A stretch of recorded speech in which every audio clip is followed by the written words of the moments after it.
We are live. We are live. Welcome to College Football's Peek Around the Corner with your host, Greg Pflugar. We cover everything in college football because we love everything in college football. We think everything in college football is important.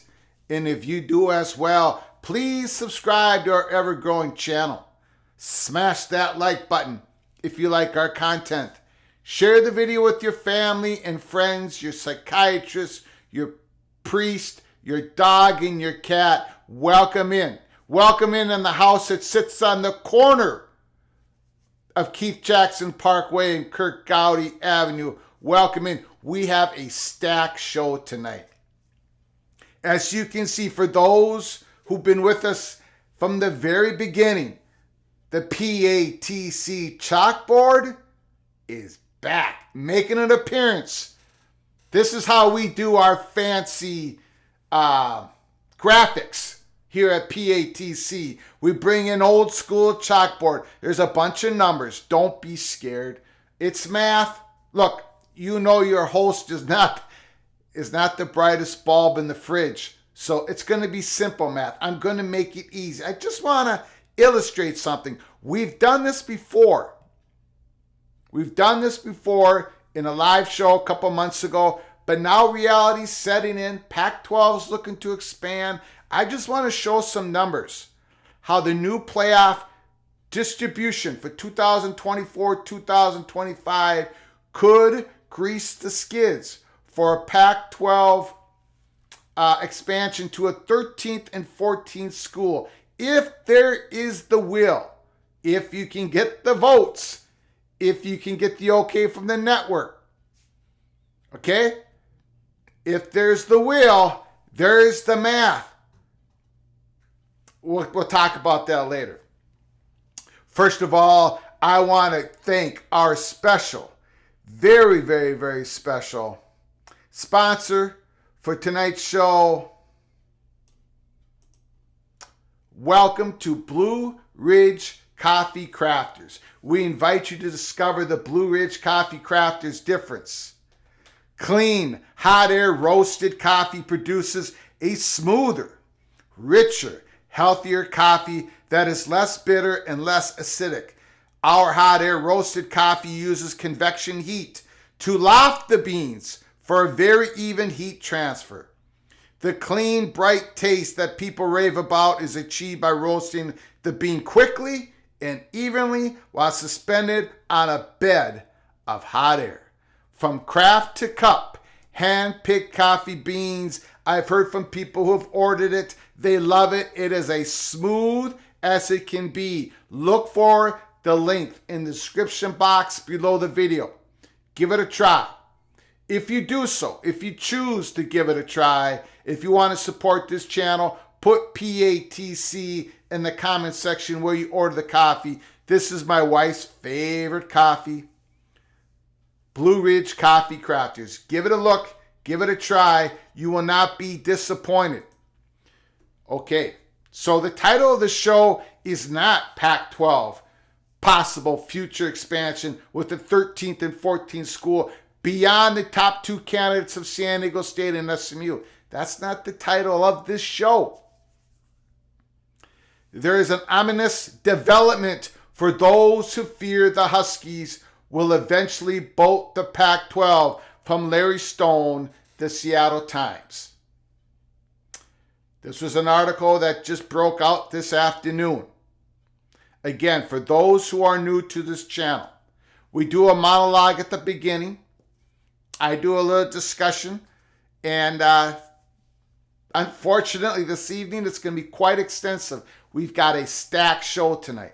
And then I'm going to get to your comments as soon as I can, and then we're going to get to your phone calls. And the phone number for Peek Around the Corner is 763-260-1333. Put that in your phone. You can see it in the ticker on the bottom of the screen. Rebecca, thanks for the donation. I will get to that in a second. This is a donation to the PATC Anger Management Fund for the Washington Athletic Department. So let's get right to it. But thank you, Rebecca. I'll thank you later. Let's get right to it.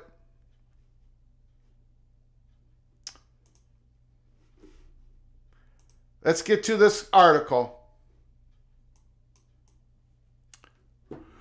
Why Ohio State's cancellation of the Washington series is a bad sign for the Pac-12. This just came out this afternoon by Mr. Larry Stone, the Seattle Times columnist. Now, as we know, the news broke yesterday that Ohio State Buckeyes were canceling the series with the Washington Huskies, a one away, one home series. And right away, most of us said, wow. You know, Ohio State, because of I think it was for the 2024-2025 season. You can correct me in the chat room. But right away, it was like, first of all, this is going to hurt Washington. Second of all, it's going to anger them.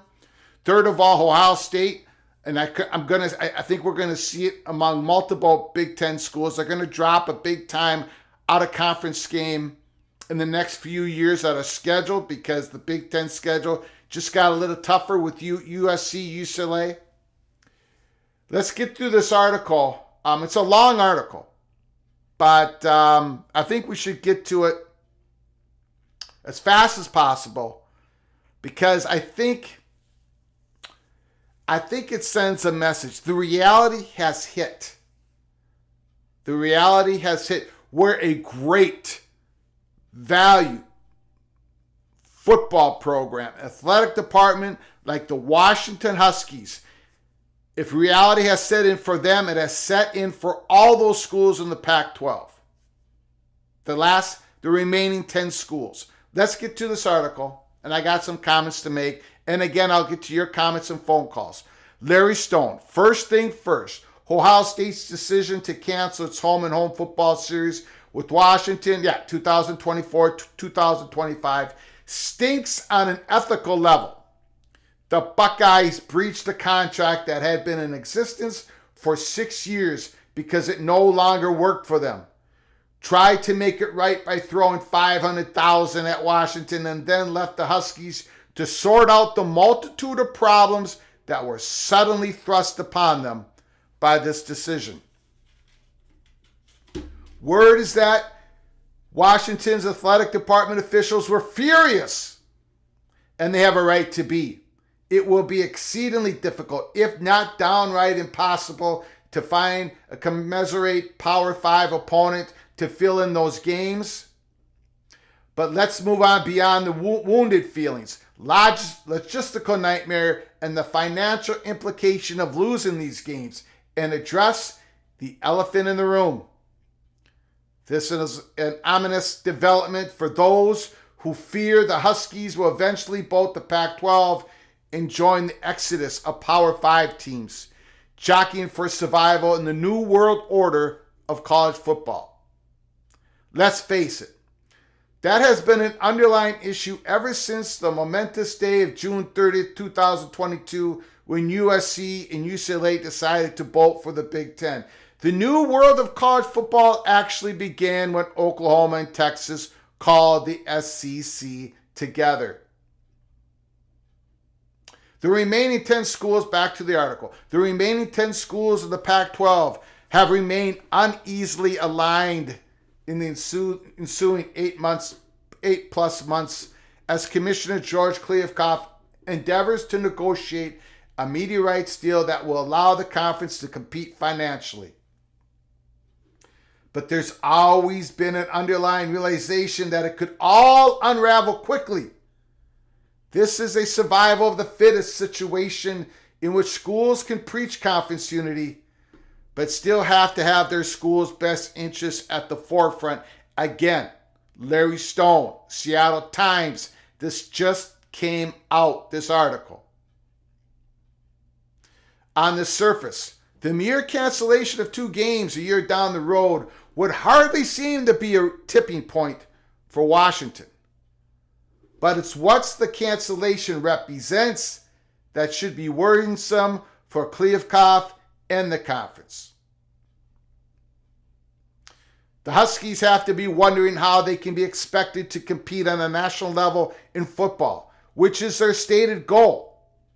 If they can't attract marquee non-conference opponents, and Ohio State's decision is reflective of the increasing difficulty of that task, which trickles down to recruiting and the ability to create the requisite revenue to run with the big boys. It's exactly why Oklahoma and Texas called SEC and USC called the Big Ten. We've talked about it here at PATC since episode number 1. I've seen numerous comments on social media that the Buckeyes chickened out of playing Washington. That's far too simplistic. A school that has been in 3 of the past 4 national playoffs and annually recruits at an elite level is not going to be ducking anyone because it doesn't think it can win. This is more of a case of simply not being in Ohio State's best interest any longer to fulfill this obligation. And that realization ultimately trumped the bond of a contract.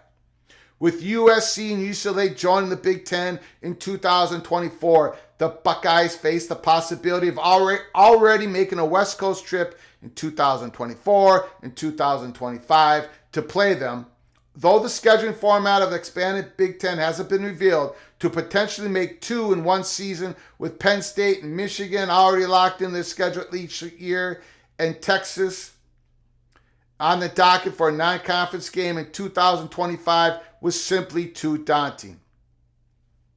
Especially with the opportunity now to fill in the lost states with cupcake opponents at home, where 100,000 fans will fill the horseshoe and provide revenue far eclipsing the $500,000, no hard feelings, fee they're paying Washington. That's the Ohio State perspective. Here's what Washington could well be. How in the world are we ever going to get a Big Ten or SEC school to come our way in the new landscape of college football? And how can we keep up with them if they don't? The Huskies' next big home opponent in the non-conference is Michigan in 2028. Considering that these two teams have already played the Ann Arbor portion of this home and home, a decisive Wolverine victory in 2021, after having the Seattle portion canceled by COVID in 2020 and rescheduled for 2028, it would take a weaselly move of epic proportions for Michigan to follow Ohio State's lead and pull out. But you have to wonder about Washington's home and home with Tennessee in 2029 and 2030, which is next in line. This all comes against a backdrop of increasingly worrisome rumblings. I'm going to repeat that.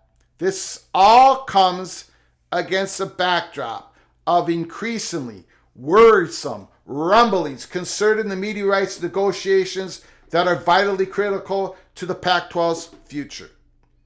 10 Pac-12 presidents, all except USC and UCLA, recently released a statement of unity regarding the ongoing talks that was in response to speculation to what John Wilner of the San Jose Mercury News termed the mounting criticism in the college sports media space over the lack of a media rights agreement, with some reports speculating that the Pac-12 could fracture.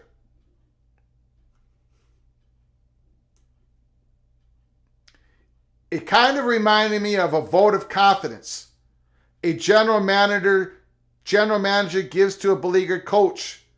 We've all seen those, how they work out. The Huskies have to be wondering about the potential fallout of a subpar media deal.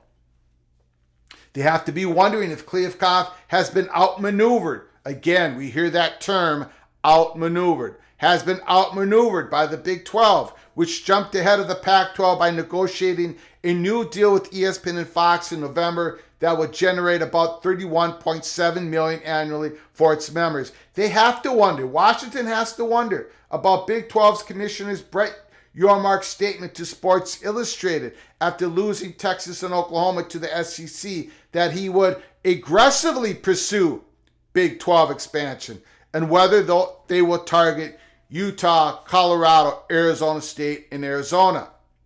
Mostly Washington, they have to wonder how they will be able to carve out their space on the national stage in this new world. Yes, the expansion of the college football playoffs to 12 teams for the 2024-25 season with a path for inclusion for the Pac-12 champion is enticing. But the Huskies and other remaining teams already face increasing recruiting challenges because of the perceived decline of the Pac-12, which will only intensify when USC and UCLA depart. It will only intensify, and the money gap will only intensify, and the exposure gap will only intensify. The Huskies just watched Ohio State poach their blue chip quarterback. That's on top of local five-star talents such as defensive lineman, not going to pronounce, Tumalua of Eastside Catholic, and wide receiver of signing to play the Buckeyes. The opportunities for the Huskies to make their mark on the national stage and win over the next generation of elite recruits are shrinking. Washington's athletic director, Jennifer Cohen, will scramble to find a replacement for the Buckeyes, but it won't be easy. Maybe the best she can hope for is ostensibly neutral site games like the one she negotiated with Auburn in 2018 after Wisconsin had pulled out of its home and home series 4 years earlier. That game, a 21-16 Husky loss to the number 9 Tigers, was played in Atlanta, 100 miles from Auburn's campus, without a return game in Seattle. All this has to be percolating in the minds of Washington's decision makers in the wake of a Ohio State body blow. It may not be the tipping point, but it's certainly a sad state of affairs and perhaps a cautionary tale. Okay, so that was a long article. If you want to read it again, there's a link in the description box below the video. Ominous sign for those who fear the Washington Huskies might bolt the Pac-12. Now, what are their options? It's not the Big Ten. They don't have many options. We've talked about this. And Pac-12 universities want to stay with Pac-12 universities. But my goodness, it's not good. This is another reality check. And for those who want to say that everything is just fine in Pac-12 land, and there are people out there who are still doing it today. No one is singing Happy Days Are Here again. They're trying to stay unified. We have the odds now at minus 115. Still the favorite to Pac-12 to stay together. But there is bickering behind the scenes. We at Peek Around the Corner know this. It's been confirmed to us by multiple sources. Who trusts who? You remember, everybody knows in the Pac-12, Washington and Oregon, like they should have, took their self-interest and they had preliminary meetings with the Big Ten. Everybody in the Pac-12 knows that there was a California plan out there as they were talking to UCLA and the University of California Board of Regents were possibly putting a block on or a tax on, and they finally decided on a calimony, right? Right after those meetings, Rich Lieb, university board members said, we applied pressure on Big Ten. We would like to be in the Big Ten. We were hoping that it could be us, Stanford, Washington, and Oregon in the Big Ten. And the other Pac-12 schools, they know this. There was at least one Pac-12 school that bickered. I shouldn't say the word bicker. How it was put to us, they voiced their displeasure. That same university is not, at least late last week, was not a yes vote for an SMU to vote them in the expansion. They need to see something coming back to them. That was Arizona State. And by the way, there's been reports after that, just confirming what our guy has been telling us. There was a whole column on it. Even SMU, if I can find it, even this article. This was yesterday by Matt Ingo in the Fort Worth Telegraph.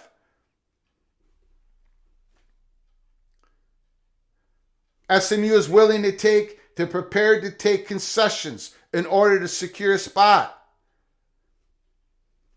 SMU has made it zero secret its desire to join the Power League, but its invite to the Pac-12 is not quite imminent.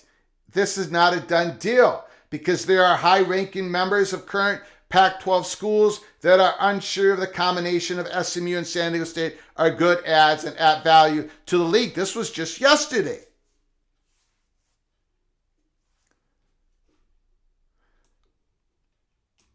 We were also told from the Arizona State money purse that no one's going to be going anywhere unless it's Oregon and Washington. And then for all the reasons we've talked about, we don't have to go back into it. And then we read this article, the Seattle Times. Get back to the top of the article.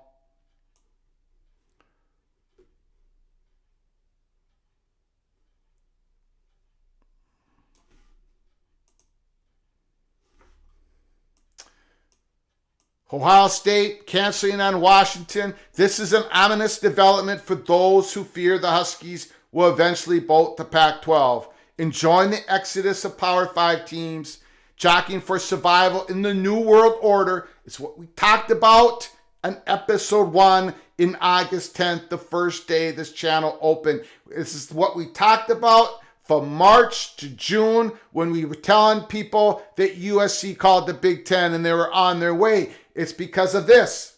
It's also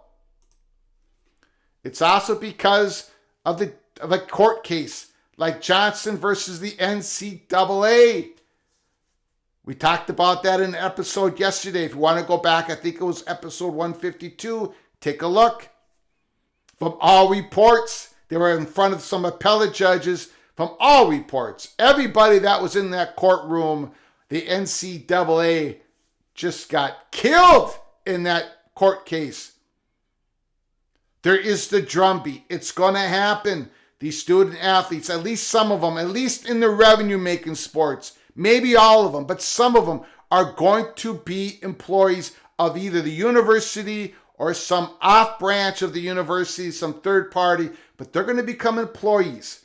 Just like the student who sells popcorn at the concession stand of the football game is an employee of the university because they have those work jobs. So is the student athlete. It's going to happen. And again, it's what we talk about at Peek Around the Corner. In these schools, these universities, a lot of these athletic directors are anticipating it for it to happen. Kevin Warren, who's leaving the Big Ten job, he anticipates for it to happen. That's why everyone's jockeying in this new world order. It's exactly what Larry Stone is saying. So, what has happened previously in the previous 70 years, 80 years of college football? Some of that, you got to throw it out the window. It doesn't have as much meaning as it does going forward. Yes, I absolutely understand. Pac-12 universities, the presidents want to rub elbows with the universities. The mission of those universities, research, getting the best students you could possibly get, but getting the best students you could possibly get has something to do with the front porch of the university, and that is your athletic department. So according to what we're hearing, the only route where someone can pull the thread on the Pac-12 to cause it to be imploded is Washington and Oregon. And this sign of Ohio State pulling out, maybe others in the future, Washington has to look out for Washington. Do you think in your mind if Washington left, let's just say to the Big 12, that they would no longer be the large, incredible research university that they are today? Of course they would still be the large research university of today. They don't want to leave the Pac-12.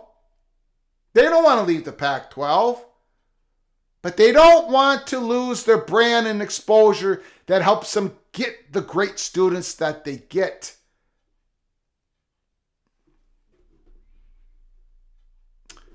I have a lot more to say about this, but I'm going to leave it for your comments and your phone calls.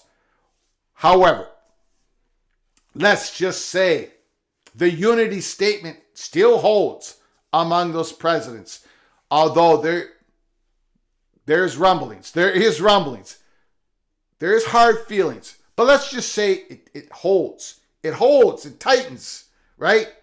They're working on a deal. Could be announced any day now, correct? Kind of, maybe, sort of. This is John Casano. I am told that the Pac-12 has kept Boise State at arm's length in recent months, per a source. Pac-12 has had very limited contact with the school. Conference appears far more interested in SMU, San Diego State, and some others. Now, I will say that, the chances of going to a 13th and 14th school are pretty slim in my mind. But sometimes you increase the schools, you can increase the horse trading, you can grease the skids more, especially in this day and age, and I will show you with that chalkboard. So maybe there is a possibility. If they're talking to some other schools, maybe there is a possibility that a 13th and 14th school can be added. Maybe it's crazy talk, but we're going to speculate on it tonight before I get to your comments and phone calls. Maybe a Washington would say, no way. Oregon would say, no way. Or the networks would say, no way. But let's just get to it. We've talked about here, we're going to the chalkboard. We've talked about way back. I think we were the only ones interested in this developing story. And this is the reason why. How would the new playoff money be distributed? Would it be done the way it's currently being done, where you get a certain amount of money and it's distributed to each Power 5 program, not depending on how many schools was in those conferences. Just this is $79 million for you, $79 million for you, $79 million. I don't know how much it was. It was in the 70s per each Power 5 conference, and then they would spread it around. But going into this 2024-2025 12-team playoffs, where we know a whole bunch of playoff money is going to be introduced into this power play,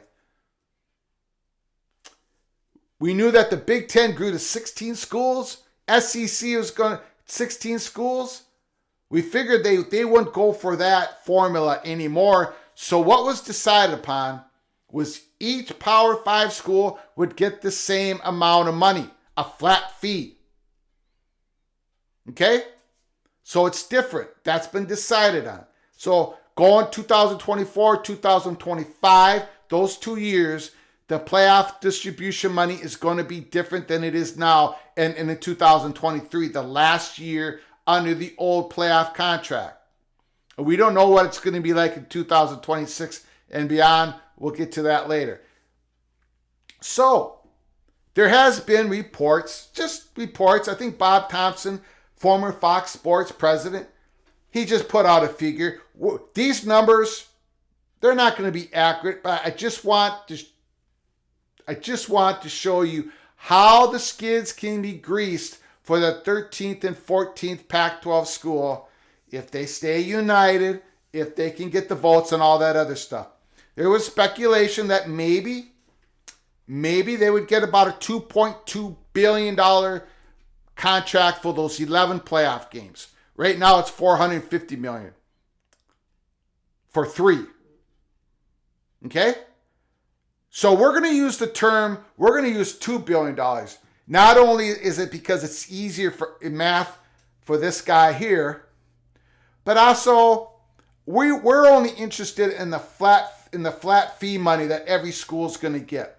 So in other words, there's going to be some money in that media contract that's going to go to high-performing teams. High-performing teams. If you make the playoffs, you're going to get extra. Make the semifinals, you make extra. Win the championship, get in the championship game, extra, so forth and so on.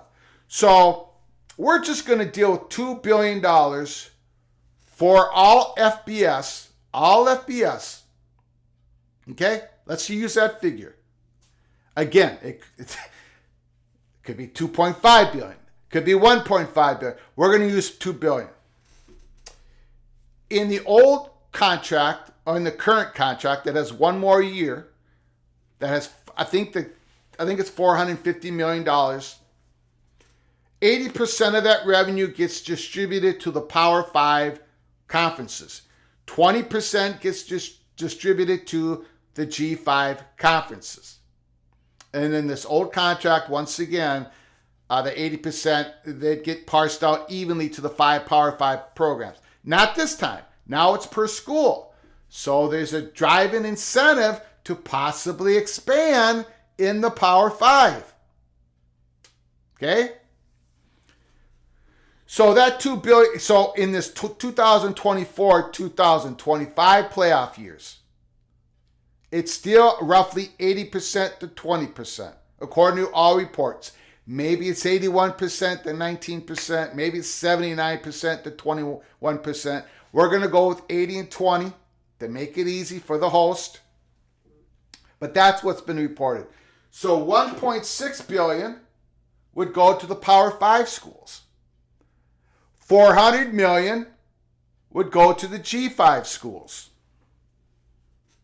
So it's 80% versus 20%. Now let's do some pretending. Let's pretend. We're pretending. Just for the sake of discussion. Let's say the Pac-12 expands with San Diego State, SMU, Fresno State, and Tulane. Okay? So there'd be 14 Pac-12 schools. There'd be 14 ACC schools. There'd be 12 Big 12 schools. We'll get back to Big 12 in a little bit. We're going to circle back to the Big 12 this. There are 16 SEC schools. There's 16 Big Ten schools. And there's Notre Dame. And according to this Minnesota math, there's 73 Power 5 schools. We're including the 4 additional Pac-12 schools. That hasn't happened, but we're just doing this, okay? That's 73 schools. Divided into $1.6 billion. That's $22 million each. For each Power 5 school, that's the flat fee. That's a whole lot of cash. And it's only going to get bigger in 2026. That's why we call it, peek around the corner, 2026, the great gold rush. The 2026 gold rush. Everybody's positioning, trying to get into that gold rush. Okay? And that's why SMU is willing, prepared to make concessions. And so is San Diego State. And so is Tulane. And so is everybody else. Anyways, so is Washington and Oregon to try to get to the Big Ten. $22 million. Okay? That's with 73 Power 5 programs. With the inclusion of Jackson State, Sam Houston, and Kennesaw State, that is 60 G5 schools. 60 G5 schools for that $400 million. So that's $7 million each for each G5 school in 2024, 2025. If it's $2 billion or a little bit more than $2 billion. That's a lot of money for those schools. That's more than what they make in their media payouts. That makes them whole. That makes them healthy. That makes them, it does wonders. $7 million. Okay. You see what I'm saying here? So, concessions. Let's talk concessions. SMU, San Diego State, Tulane, Fresno State. They got room here. They can make concessions. They can still come out ahead. They can use some of that. What SMU could say, San Diego State, any of those 4 schools or whoever you want to put as candidacy, and you can put them in the comments section, make a phone call. Who do you think Pac would get if they survive all this stuff? They could throw $10 million a year at the Pac-12. Those 4 schools could take $10 million off the top in their playoff money. That's $40 million a year. That's $4 million to each current Pac-12 school. That means Washington gets $4 more million. Oregon gets $4 million. Washington State gets $4 million more. Oregon State gets $4 million more. Colorado gets $4 million more.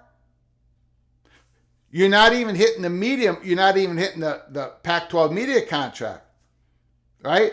Throw a few more million in there from each of those 4 schools.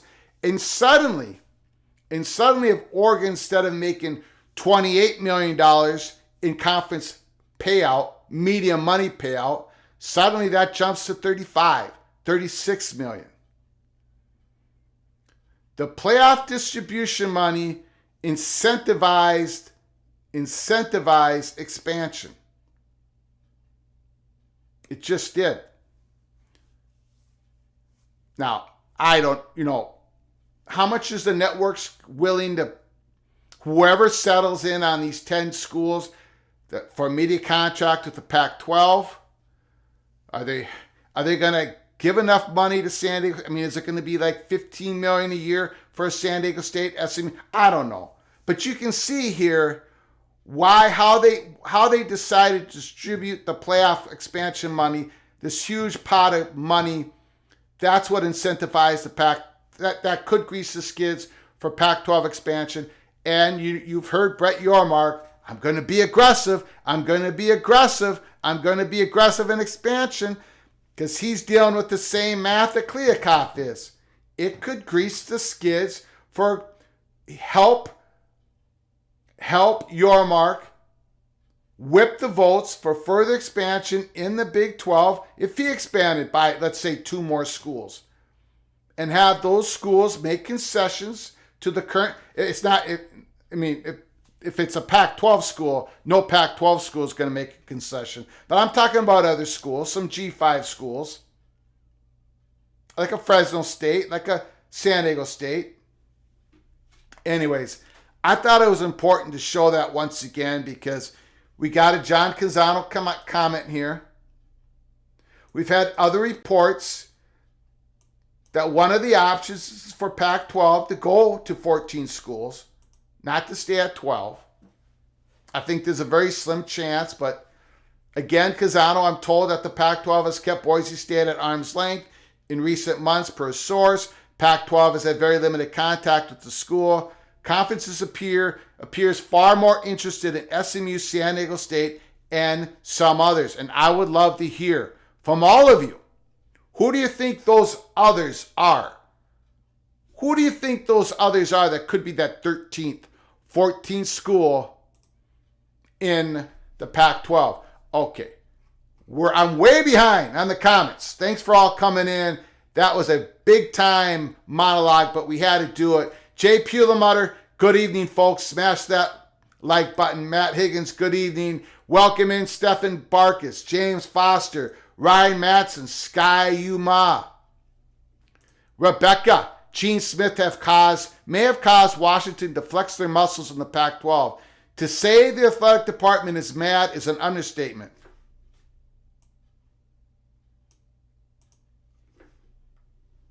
Absolutely. Reality hit. Larry Stone, he picked up on it. Seattle Times columnist, article that just came out today. Math is fun. I try to do it in the best way that I could. Again, these numbers aren't going to be accurate, but it's probably going to be around something like that. Rebecca, thanks once again for your generosity to the show. I appreciate it. Thank you so much. Again, this is a donation to the PATC Anger Management Fund for the Washington Athletic Department. Trench Grinch, free FSU, save the Sun Devils. Moen Vision, no future Big Ten expansion without Notre Dame. Tyler Jenkins says they wanted more home games. The Buckeyes. Rebecca Salisbury, I can confirm, biggest boosters today at Washington, been calling everybody. Son of Sarek, I'm a little sad at the cancellation. I was looking forward to traveling to Seattle to watch the game. Yes, there is sadness. College football fans want the biggest brands playing each other, and that's Washington and Ohio State. It's just a reality check. Look, let's be honest. Washington knew this. I mean, they didn't know about the cancellation, but they know. They know the situation that they're in. And it's such a valuable brand and a valuable school and a valuable market.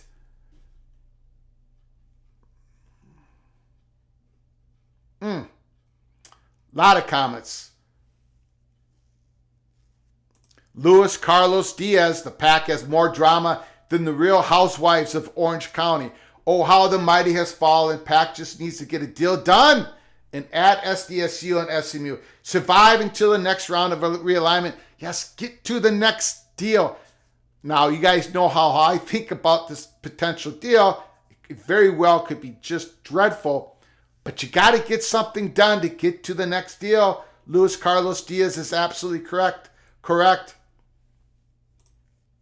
Garrett Raver asked a duck, I feel really bad for Washington. Like, this is a tough hole to fill in any case. Sorry, Rebecca. Monavision, apparently Ohio State has now been assigned USC as a permanent rival.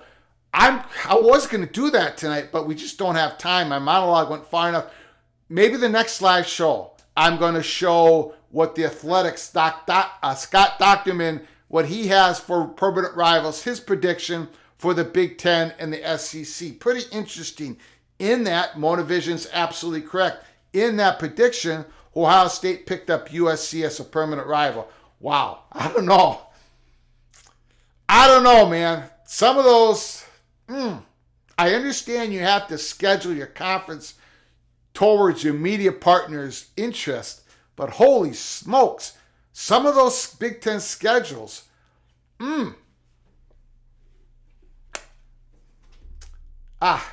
Anyways, let's get to your phone calls.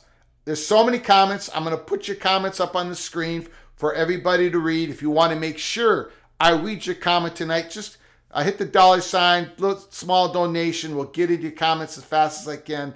We're going to get to your comments, but I know there's phone calls. And you direct the show. You talk about anything you want, but I'm probably going to ask you if you have any Pac-12 interest or Big 12 interest. Who would you go for that 13th or 14th school in the Pac-12 if your host is anywhere correct about the math being okay? I don't have the phone quite open yet. That's why I'm not getting to that first phone call. Hold on. Hold on, everybody. Hang tight.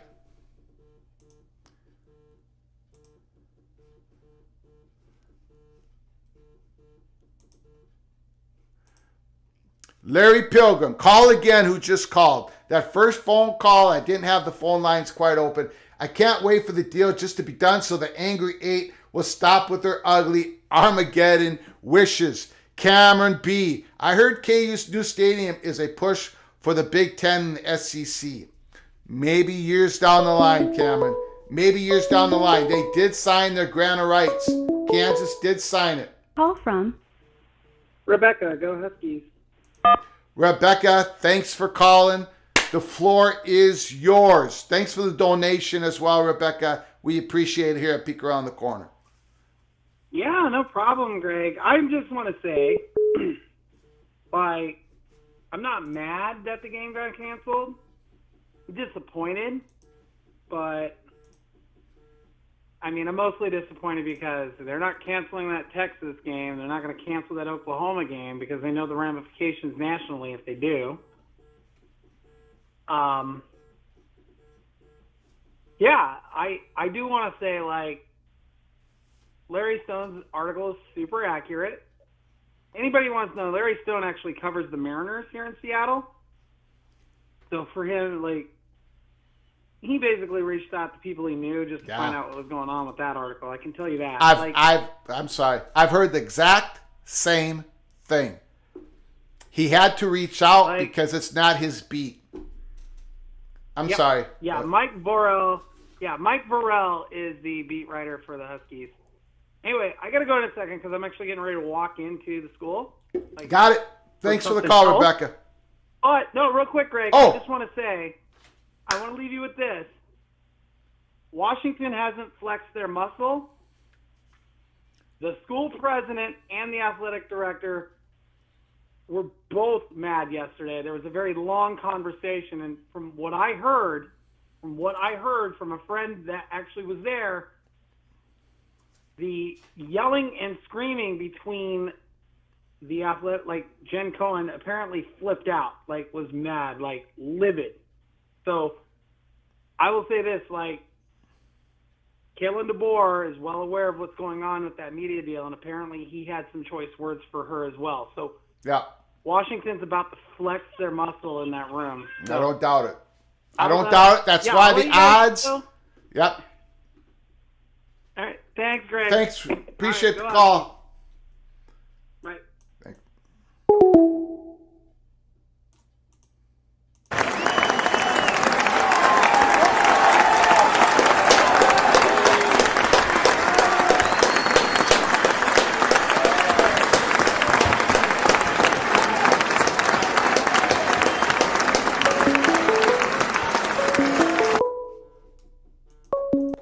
call from Jared. The floor is yours, Jared. Hey, Greg, how's it going? Good. How are you doing, sir? Good. So I get here a little late. I got to be a little quick, but I'm gonna give my honest opinion on the Pac situation right now. Got it. Right now you got, just go call it what it is right now. You have 10 schools. You got the Arizonas and you got the other 8: Colorado, Utah, 4 Northwest, and Stanford, Colorado. Unless the Big Ten is willing to take, at least in my opinion, the 8 outside of Arizona, Arizona State, the other 8, so Stanford, Cal, Washington, Oregon, Oregon State, Washington State, Colorado, and Utah. I don't see any other way that any more Pac schools could join the Big Ten. Just look if you look at the map and at travel. Say the Big Ten goes to 18 with Stanford and California. That means if I had to guess, you would probably be looking at 3 pods of 6 and an 18-team league, which means you would probably have to get Nebraska and Iowa to, at the very least, agree to be with the 4 Cali schools, because Stanford, I think, would make it clear they want to be with the other 4 Calis, with the 3 other California schools. Simply is the way I see it, Nebraska and Iowa, I can't imagine would agree to that. If they go to 20 with Stanford, Cal, Washington, and Oregon, you would probably be looking at 4 pods of 5. So you got the 4 Californias together and one of the 2 Pacific Northwest schools, which means one of the 2 between Washington and Oregon. For the sake of this example, throw Oregon in with the 4 California schools. Washington's the odd one out. They're going to be solely on an island, and they would be with probably a Nebraska, Iowa, Minnesota, or Wisconsin.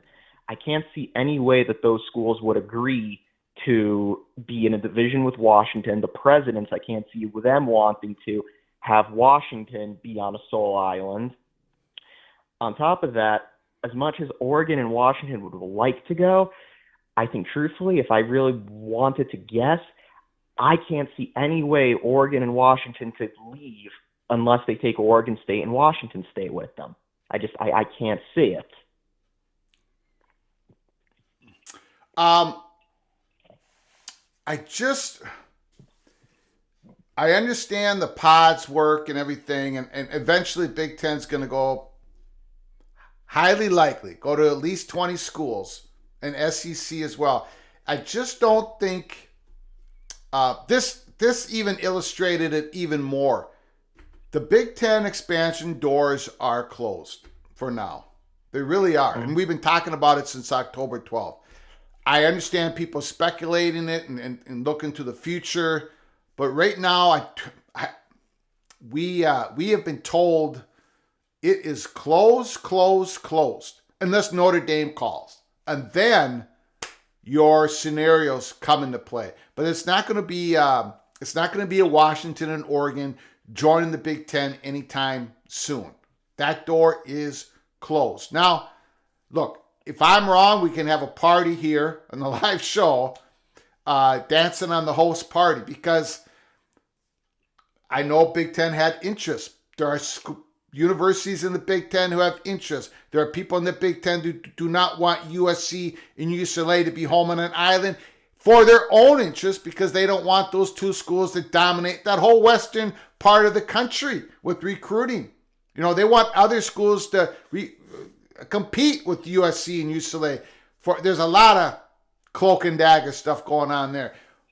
But it's not happening right now. It just isn't. So, in my humble opinion, the scenario. No, like I said, right now. Go ahead. Right now, like I said, I can't see the Big Ten taking any more schools, just unless it was all 8, and I can't. And as much as I hate that, unless the Pac were to implode on its own, I can't see the Big Ten wanting the Big Ten. I don't think is going to take any more. I can't see Fox wanting to kill them off. I can't see it. I think the Pac-12 ultimately, I'm 100% confident. I think right now the Pac-12 does get a deal done, and they do expand. Yeah, I think so, but it's not the heavy chalk like it should be. There is, like Rebecca says, we've heard it today. I've heard it today again from a completely different entity, from my BTM and his associates, different from the Arizona State Money Perch. Rebecca said there are other hugely credible people out there saying there is stuff going behind the scenes. Of course, it's high stress time right now, high risk time. But I think when we talk about, I'm at the point here at Peek Around the Corner, and I can't believe I'm saying this, but I'm at the point where, the Arizona State, if you watched our live show and our episodes, Arizona State Money Perch talking to other people, the only way It implodes if Oregon and Washington are the ones that do it. And really their only option, because we do not regard the ACC as an option for reasons we've talked about before. We do not regard Big Ten as an option right now. Years down the road, yes. But the only option really is the Big 12. And are they willing to do that? I would have said no, 100% no. Now I'm at only probably 80% no. Because there is real fear about this Pac-12 media contract. There is great fear in it. And people are upset that they didn't get the deal done before the Big 12. They should have gotten the deal done before the Big 12. No excuses. I hear you, Greg. Yeah. All righty, man. Thanks for having me. Thanks for the phone call. Appreciate it.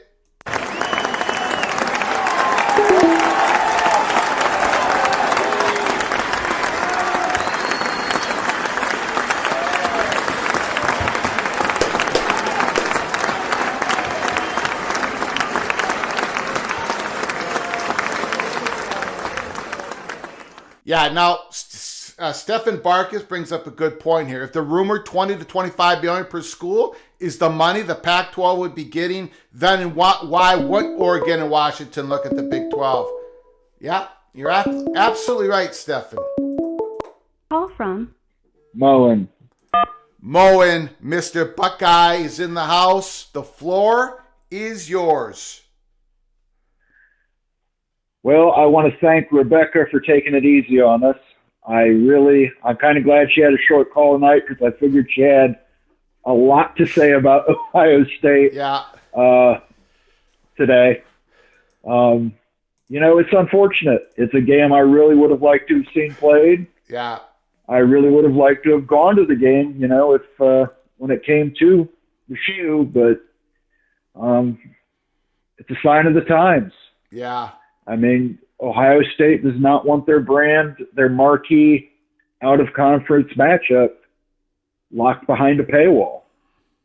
Unfortunately, with the new media deal, that's what it's like. And I would like to bring up, I heard from a booster that the USC as a permanent rival to Ohio State is pretty much definite. Wow. And that it will be played on the opening. It'll be our conference opener possibly every season. Holy. So we'll start our conference game with USC and end it with Michigan. And for the flip side, Michigan will be getting UCLA. Michigan will be and getting that'll be yeah, okay. UCLA, and that'll be their conference opener. I thought I think Nebraska's going to get UCLA as well, but that might be. Yeah. But yeah, that was what I heard from the booster, and he had actually received an email from the Buckeye Club, which is a big booster organization here, and they had mentioned the possibility of a 10th conference game coming into the Big Ten Conference. Oh yeah, that is always being talked about. And for a number of reasons. One is future expansion. There's a lot of reasons for it. And we talked about it at Peek Around the Corner. We got a lot of new people coming into this channel all the time, which I'm so grateful for. So that's sometimes I repeat myself. So my apologies to you, Moa Vision, and other people who've been here since day one. But the new contract that PJ Fleck just signed had a 10-game conference clause in it. The performance clauses. PJ Fleck has a 9-game if Big Ten sticks with 9 conference games versus if Big Ten sticks with 10 conference games. It's going to be harder for the Gophers to win 8 games a year if they go to 10 conference games, right? So there's a clause, 10-game, 9-game, because of all this talk of going to 10 conference games. I think they're going to wait for SEC to get the 9 first, though. But go on. Yeah, I just, that's going to be a murderer's row right there. If we're going to 10 conference games, And Ohio State has to start the season with USC and end the season with Michigan. And the other rival they mentioned for Ohio State would be Illinois. So it's looking like we won't be playing Penn State every season now. So there's a little breather there, but still, that's a brutal. So I could understand that might be another reason why they would be looking to 86 Washington off the schedule. But I have to think to myself that that's probably not the first cancellation we're going to see for these Pac-12 for their out-of-conference games. No, you're right. And in this day of consolidation, you want big brands playing big brand, this NIL money. What really hurts though. This is different because Washington is a big brand. They're in a city that has consumer power.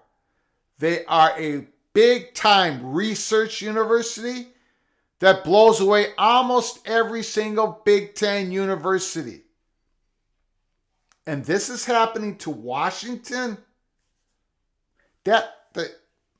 The whole message that it sends, and that's why we started our show with that, is just so everybody feels that. Everybody feels that message. No matter what side of the argument you're taking, no matter what. I mean, Washington has to look out for their best interests because nobody else is right now. Right? I'm going to be blunt, this Pac-12 commissioner screwed up the media deal. He already screwed it up by not keeping in front of the Big 12. He already screwed it up. And they just had a previous commissioner that screwed everything up. So Washington, the great University of Washington, has to look out for their best interests. And Rebecca's right. They're going to flex their muscles right now. I'm sorry, I keep butting in. No, that's fine, Greg. The other thing I was told was that they were looking more towards the Big Ten scheduling in the future is to try and schedule these more conference marquee matchups with specific dates. So you're going to have a strong season opener. You've got your rivalry weeks towards the end of the year, but then you're also going to have certain dates that they want to hit as well. But then my feeling is, who is Penn State going to have as a permanent rival? Are we 100% sure that each school is going to have the same amount of rival games? No. Yeah. Penn State might only have 1 or 0. I don't know. Man, I can't wait for it to come out. Unless we add more teams, Greg, Penn State ends up being a rival to Washington in 2024. Yeah, or something like that, yeah. But the last thing I wanted to bring up was the West Coast travel issue. And you briefly mentioned it, that they didn't want to give up that entire state of California for recruiting purposes. Why not have a Big Ten conference game that's effectively a neutral site on the West Coast? At least once or twice per season. Say you have Purdue and Northwestern go play a neutral site game there in the Rose Bowl while UCLA is on an away game. And then the next week, Purdue could play UCLA at home and Northwestern could play USC at home, and that would reduce. I mean, they'd have to stay there an extra week, but I think those college kids might not mind that extra week in California. But that could also be a way to reduce not only the travel costs for USC and UCLA, but also help with the recruiting for those other Big Ten schools. Yeah, I can possibly.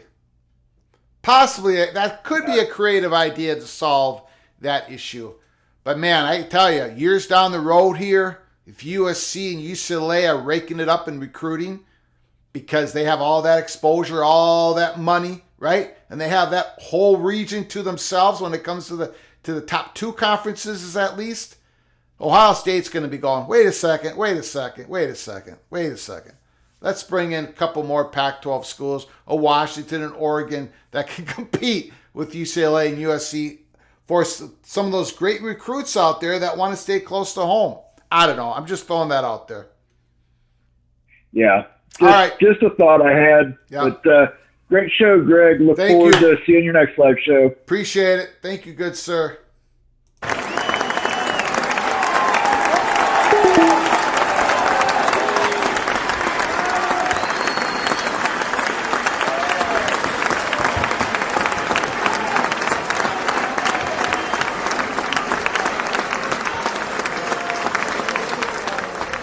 Greg will lose the axe every year. What is this?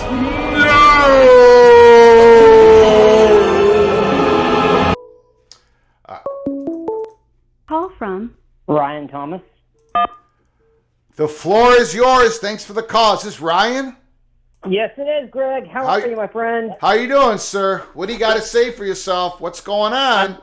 I've got a rant, Greg. I've got a rant. Good. I love rants. Let's go. So let's pop some delusion right now. First of all, the Pac-12 going to 13 or 14 schools.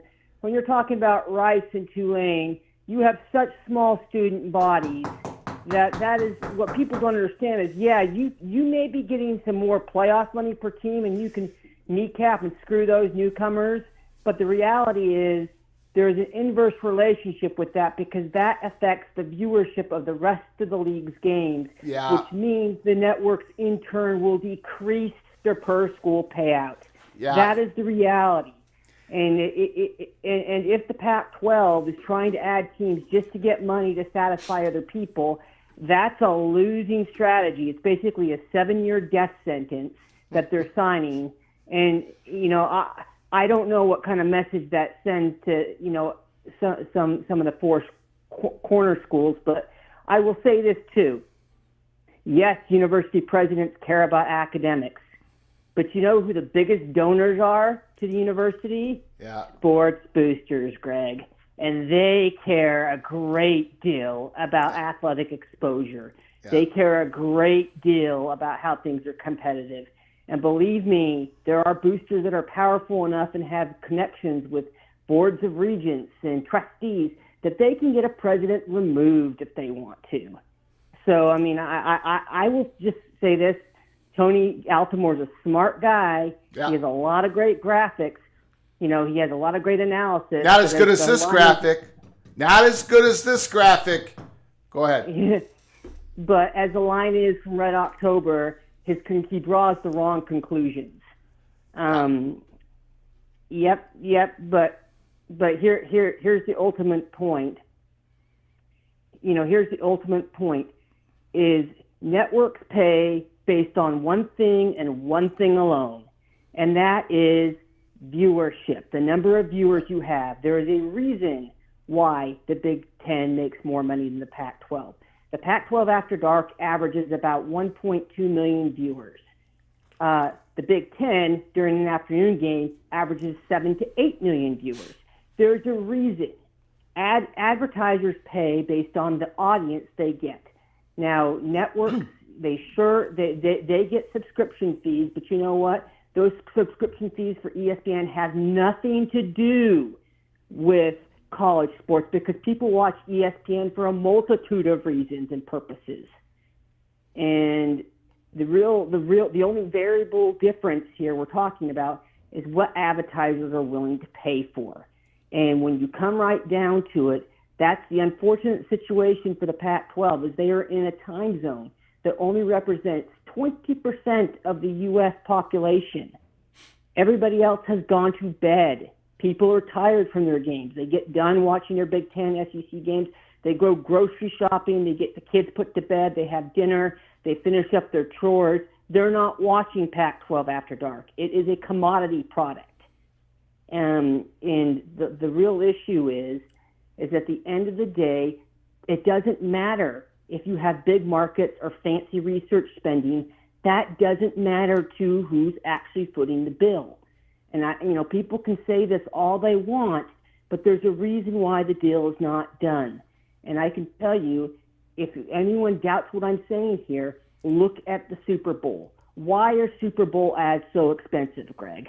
Because the eyeballs. It has the largest audience of any TV event in America. Yep. Yes, sir. It's pretty simple. In my career, Greg, I deal with M&A and tax law, and I deal with IP valuations and a whole bunch of valuing companies that are being acquired and sold. I've dealt a lot with valuations, worked with a lot of people, and you always come down and look at what are the profit drivers. It's nice. You can have a lot of fancy bells and whistles, but at the end of the day, what are the profit drivers? And the profit drivers are who is watching the games. And that's why the Pac-12 is in this predicament. Yes, I honestly think right now with Washington and Oregon, they're flexing the muscle, but those boosters and the coaches and the athletic department are putting a lot of pressure. And I think right now, I honestly doubt the fact that the Pac-12 is asking SMU for additional concessions seems to. I think that would also imply they're asking San Diego State for those same things, which infers to me that they're still short of their revenue target.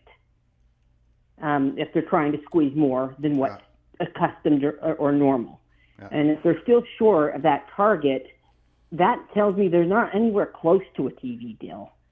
And then this Ohio State information being dropped today, now I think probably the reality is Ohio State canceled that game with Washington because they probably realized they're probably going to 10 games in the Big Ten, and it's probably going to be a different animal, and it's probably more out of just being pragmatic. Yeah. But the perception is they canceled it because they don't want to be behind a paywall for the game at Washington. Yeah. And perception, unfortunately, can be reality at times. And I would not be surprised. I think I'm going to predict it right here. I know you don't think so, but I think the first thing that's going to happen is I think Washington, Oregon, Cal, and Stanford will try to explore a possibility with the ACC. The partnership between the Pac-12 and the ACC will not work because Clemson, Florida State, Miami, they are not giving up their non-conference games against SEC foes and Notre Dame, and they are not playing 3 P5 non-conference games. They are not doing that. So it's either they go in or they don't. So, I think they will explore that, and if that doesn't happen, then it's every man for himself. But I would be shocked. The issue with the Pac-12 is the networks are where they are, and I think their offer hasn't changed, and I don't think it's changing. I think the problem is right now is the league can't agree on what it values more, exposure or chasing money. And chasing money is what got them into their predicament, and if they continue to chase money, it will be what will destroy them. And I would not be surprised, I would not be surprised if nothing happens even by April. And it's not because the networks can't agree with it. The networks have already told them. Amazon has already told them what they will pay them, and they have no reason to budge. There's no competition. So it's either they take it or they continue to squabble. And if they continue to squabble, when we get time for NASCAR and the NBA and all the other big properties that are out there, they could further squander their chances like they did by letting the Big 12 go first. This level of ineptitude is actually, it's shocking because you would think schools that had, quote unquote, this academic prestige would be a little smarter, but apparently they lack in business skills.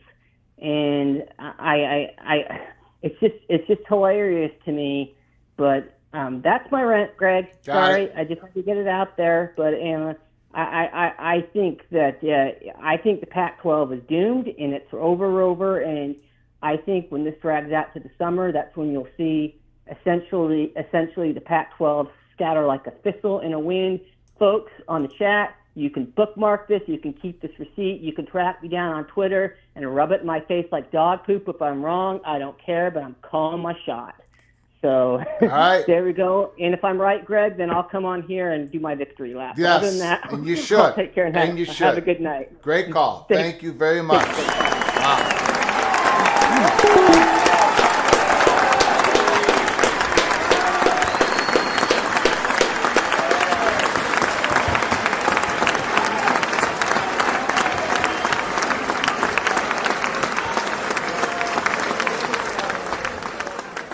I already got a trash can. This is the PATC trash can.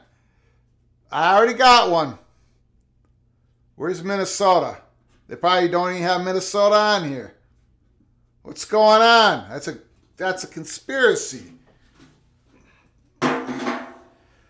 Okay, Grateful Trojan Greg, do you want to explain the 366? It's too long to type. The 366 model is essentially there's 16 schools, right? Don't count yourself. There's 15 opponents left. You have 3 permanent rivals. That means now there's 12 opponents left. You rotate those other 12 schools, 6 and 6, every other year. So you're playing a school at least once every 2 years, and 3 of those schools every single year. That's the 366 model in a 16-team conference. One other thing, Ryan made a lot of great points, but you know, that media money, getting that revenue, that extra sponsorship money that comes with exposure, all that is more important than ever because of so many reasons. One, these players might become professional and getting paid, right? Directly from the school and or conference, right? The other thing is with this NIL money, that's not going away. These boosters, these donors don't want to double dip. They don't want to have to pay. They want to. They want to invest. A lot of them want to invest in these NIL collectives, but you're asking them to go NIL collectives and keep the same level of donations for the facilities, for everything that comes with that. So that's why the pressure was so strong, and we talked about it. March 31st, April 2nd, 3rd, 4th, 5th, April, May, June, we talked about why USC was making this move to the Big Ten, and the media just didn't get it. Or some of them did. USC 247, they got it. They knew the story. Minnesota 247, they got it. They knew the story. All Eyes on Big Ten podcasts, Jerry the Greek, Big Kurt, they got the story and they accepted it. They knew it was happening, but the rest of the media wasn't paying attention. It's all coming back to this again. And you got this great university, University of Washington. I mean, come on. They're more valuable than every Big Ten school except for maybe 5 of them, 6 of them. They're more valuable than University of Minnesota. You got this great university, man, in a great Seattle. Purchasing power. They will buy they will buy the products and services put on those advertising. That's why people in the Big Ten were interested in them, but the timing isn't right yet. And now they had a Pac-12 leadership that failed that university once again. This ain't the first time. This is the second time, and for over a decade, I'm on another rant here. Let's get back to your phone calls.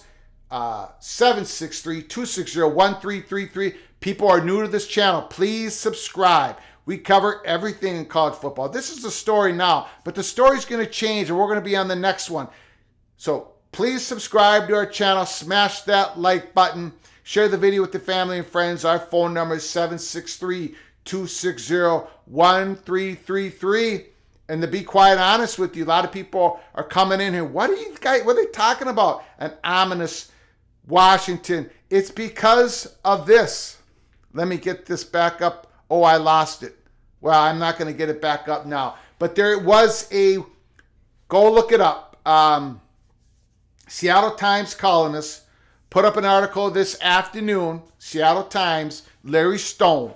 Larry Stone talked about how there's an ominous sign for those who do not want Washington to leave the Pac-12, to bolt the Pac-12, this whole thing of cancellation, Ohio State canceling the game, really put everything in perspective once again.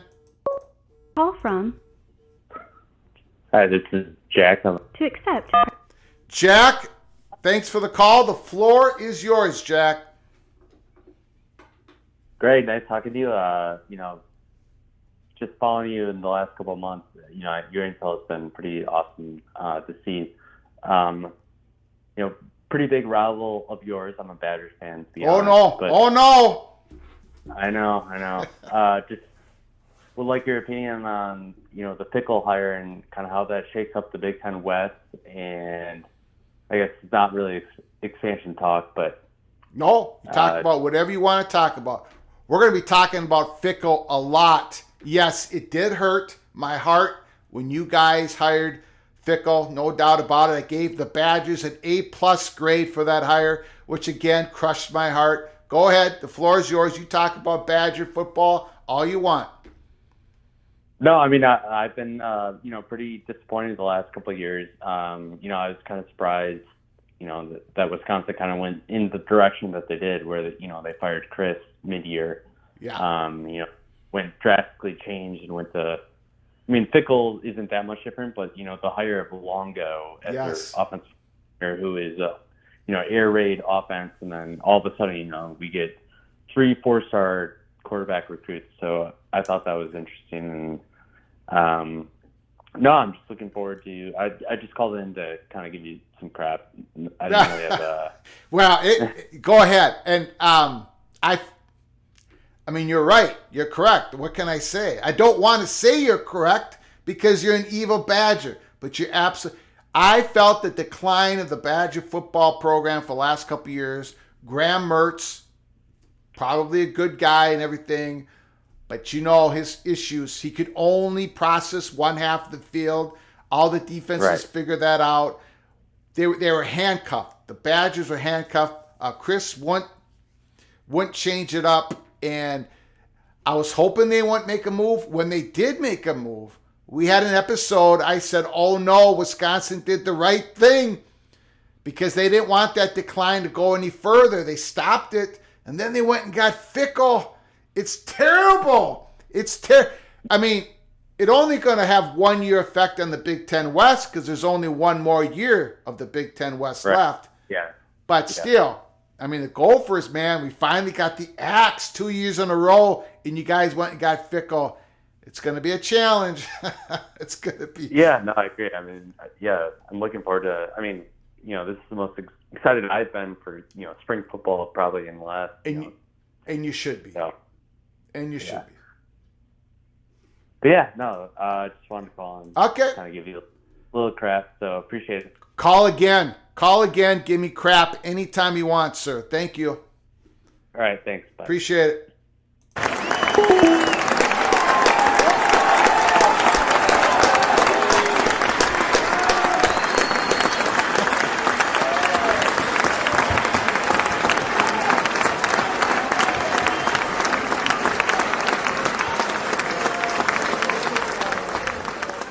In the PATC chat room, there's drinking games, there's bingo card games. Nick, that's how we do it. My hold button doesn't work, guys. It doesn't work. Someday we'll figure it out, but that's one of the things that happen on this channel. But keep calling in. I'll get back to my point. People are tired of listening to me ramble anyways. We did a large monologue at the start of the show. People don't want to hear me talk anymore. Fickle's an A+ hire. Terrible news for my beloved Golden Gophers. Tony says, Badgers, hang up now. No, this is a national college football show. A Badger and a Gopher and a Beaver walk into a bar. They're all going to be drunk. That's the one thing that's going to happen. Gumby, too sexy, first time, long time, mega diddles. Nice for you to come into the house. Appreciate it. Again, the story of tonight is that Seattle Times article.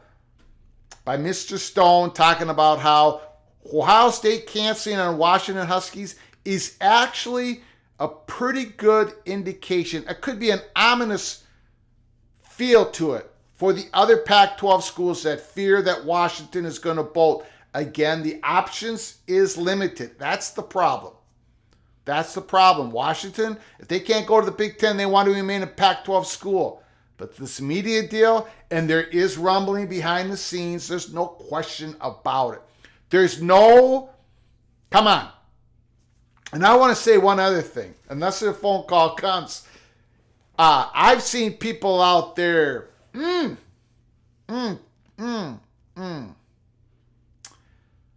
going to be as clear as I possibly can be. You can say Greg is absolutely full of it. That's fine. That's what I'm here for. You can talk to other, you can say other people don't listen to them. They are. I'm gonna have to. Okay, hold on. Call from Dale Donuts. Dale Donuts, can you hold 1 second? I have to sure, finish sure. this little rant here.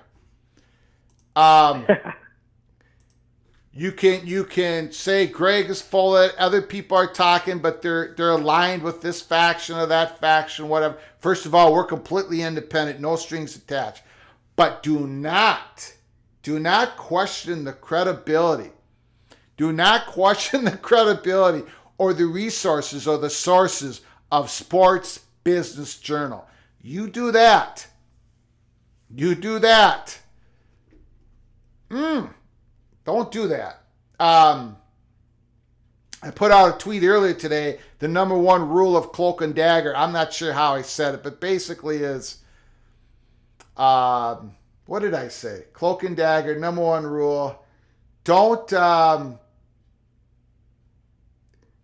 can't remember what I said. If someone can capture it and post it in the chat room, basically it was my statement to that. Do not, just because you may not like what they're saying, Sports Business Journal, do not challenge the credibility. My goodness. Okay, sorry about that. Go ahead. The floor is yours, sir. Dale Donuts. Oh, that's okay. Just a couple quick things. What's bothering me lately is there are a lot of roads, but yet there seems to be no definite destination on where all of this is going. Especially, the cancellation of this game. It was good for college football to have that. It's bad for things like that to get canceled. You don't want that, because if this happens like this, where does it stop? Yeah. Unless you're going to be like USC and say like, oh, hey, by the way, Washington, that's ours. Thanks. I don't know. But, where is this going to go? I mean, this is bad for the game.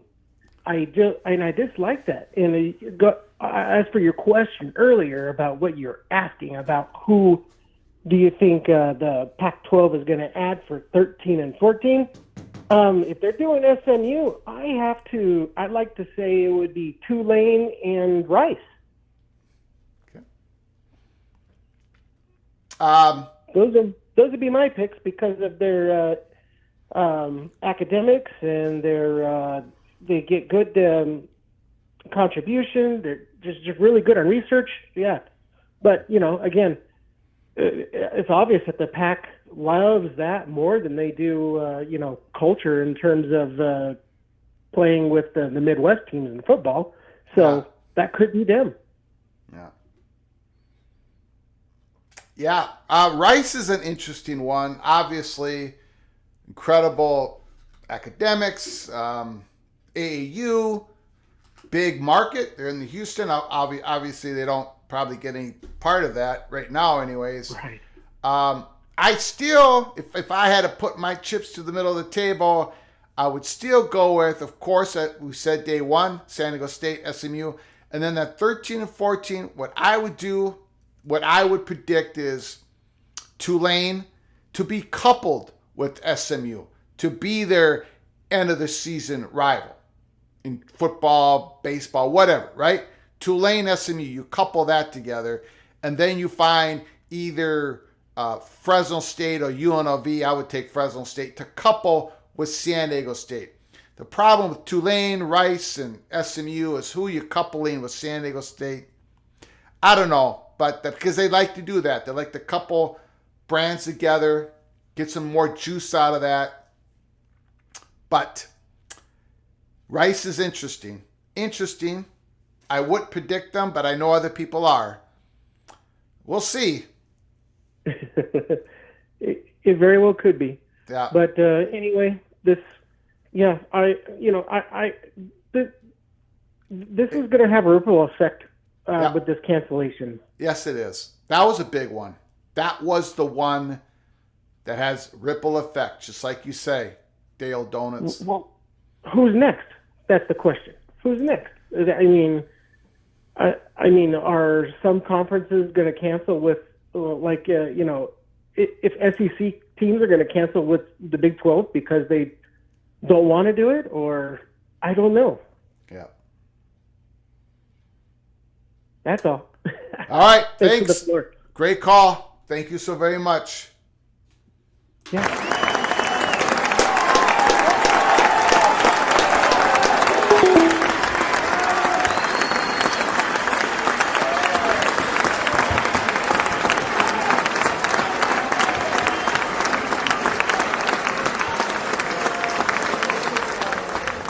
Craig with a great question here.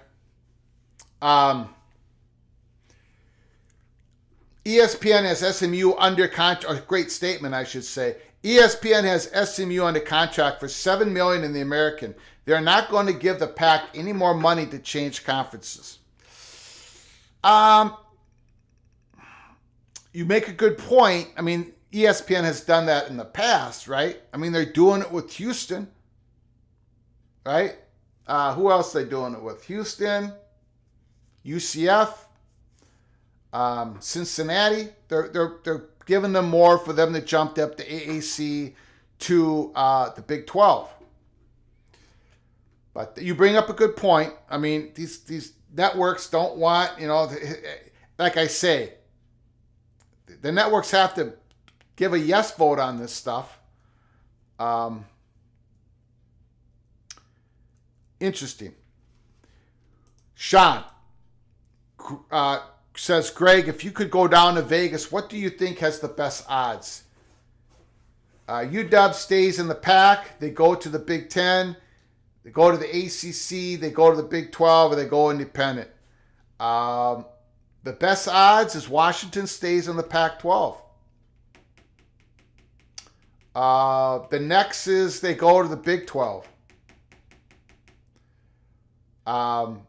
Pac-12, Big 12.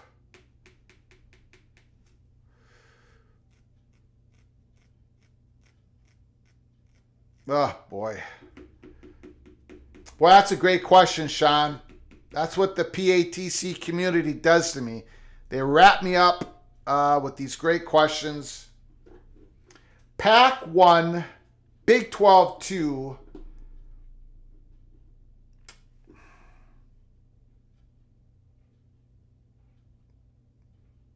The other three tie for third. I'm sorry, Sean. That's too difficult a question for me. I would probably just walk to the next sports book and not put the Pac 1, Big 12 2, and I wouldn't touch the other three. Maybe independent, slightly ahead of the Big 10 and the ACC. I honestly don't think the ACC.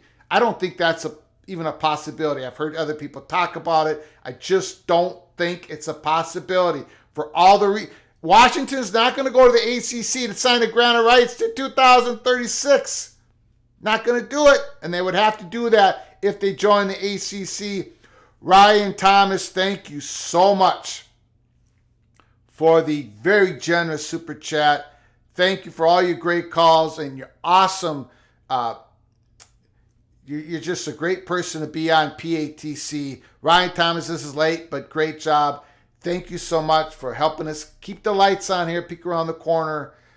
Ryan, thank you so very much for your generosity. I'm very humbled by it. Thank you, sir. Okay. DF Haas, what are your thoughts about Florida State wanting to leave the ACC? My thoughts are Florida State wants to leave the ACC. We might have some more information, some story brewing out there by the end of the spring. We should hope so. We're hoping. We believe so. So stick with us here, DFOS. Subscribe to our channel. You get notified of our live shows and our episodes. And hopefully we'll have more on that. But yes, Florida State wants to leave the ACC. I listened to the interview of the Florida State's athletic director. I forget what the name of the podcaster was. It's a really good interview. Some good information. Nothing that really... It was a couple days ago. Good interview. Great job by the person who did it. But yes, Florida State wants to leave the ACC.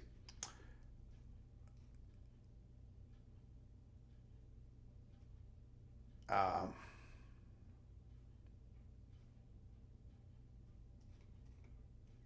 lot of great comments. My goodness. Holy smokes.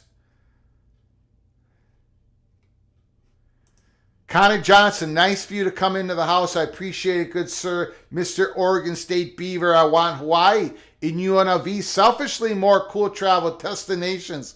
Yeah, that has something to do with it, Connor. That has something to do with it. Trench Grinch wants Memphis Tulane. Or is thinking maybe Memphis Tulane. I think Trench Grinch is a Seminole fan. I don't think he really cares, but he's saying Memphis and Tulane. That would be a logistic, a geographic coupling. I don't think Memphis is in the game though.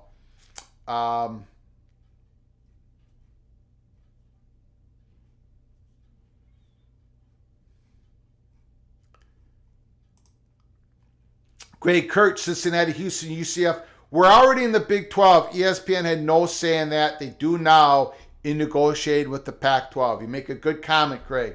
Thank you, sir. Thank you for coming in, making those great comments. Absolutely. Ryan Thomas, Greg gets the super chat from me as compensation for listening to my rant. Ryan, I love rants. You come on and you rant anytime you want. Everybody, you can rant. Put out your emotions. We're going to be doing that during the season. You don't think we're going to be coming on Saturday nights here? You're going to have to listen to me cry about the Gophers, about the conspiracies inside the Big Ten to keep my Gophers down. We're going to be talking about all. There's going to be so many rants. As long as you keep them clean, you're fine with me. As long as you don't cry for more than 2 minutes, I mean tears, heaving, crying. We'll keep that down somewhat to a minimum. But yes, I love the rants. It's part of the show. It's part of the, just like this chalkboard, PAT, the rants are part of the show as well.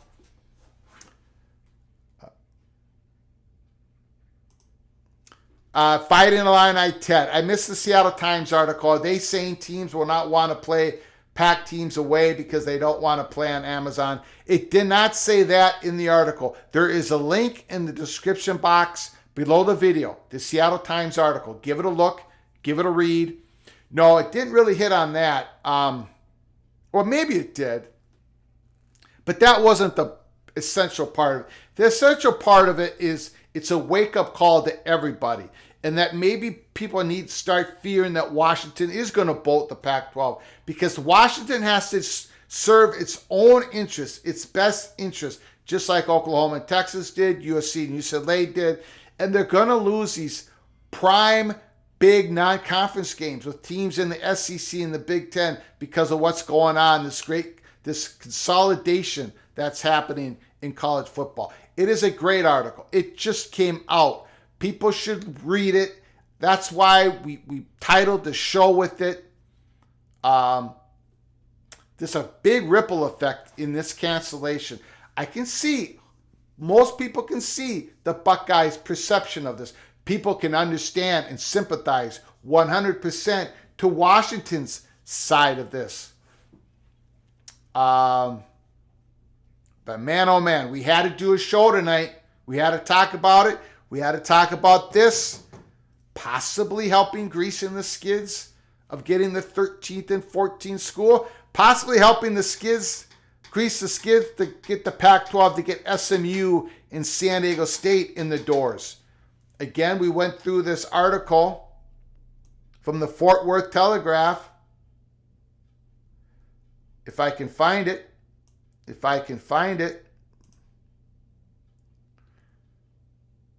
That's not what I want. Well, there was an article talking about the Fort Worth Telegraph yesterday. SMU, it isn't quite happening yet. They don't seem to gonna get the invite. It's not imminent, not quite. There's people out there in the Pac-12, decision makers, leadership in the Pac-12 that aren't not sold on it yet. We talked about that days before with our own intel. Arizona State for one. So SMU are more than prepared, according to the Fort Worth Telegraph. They are more than prepared to make concessions. I think this will be part of it.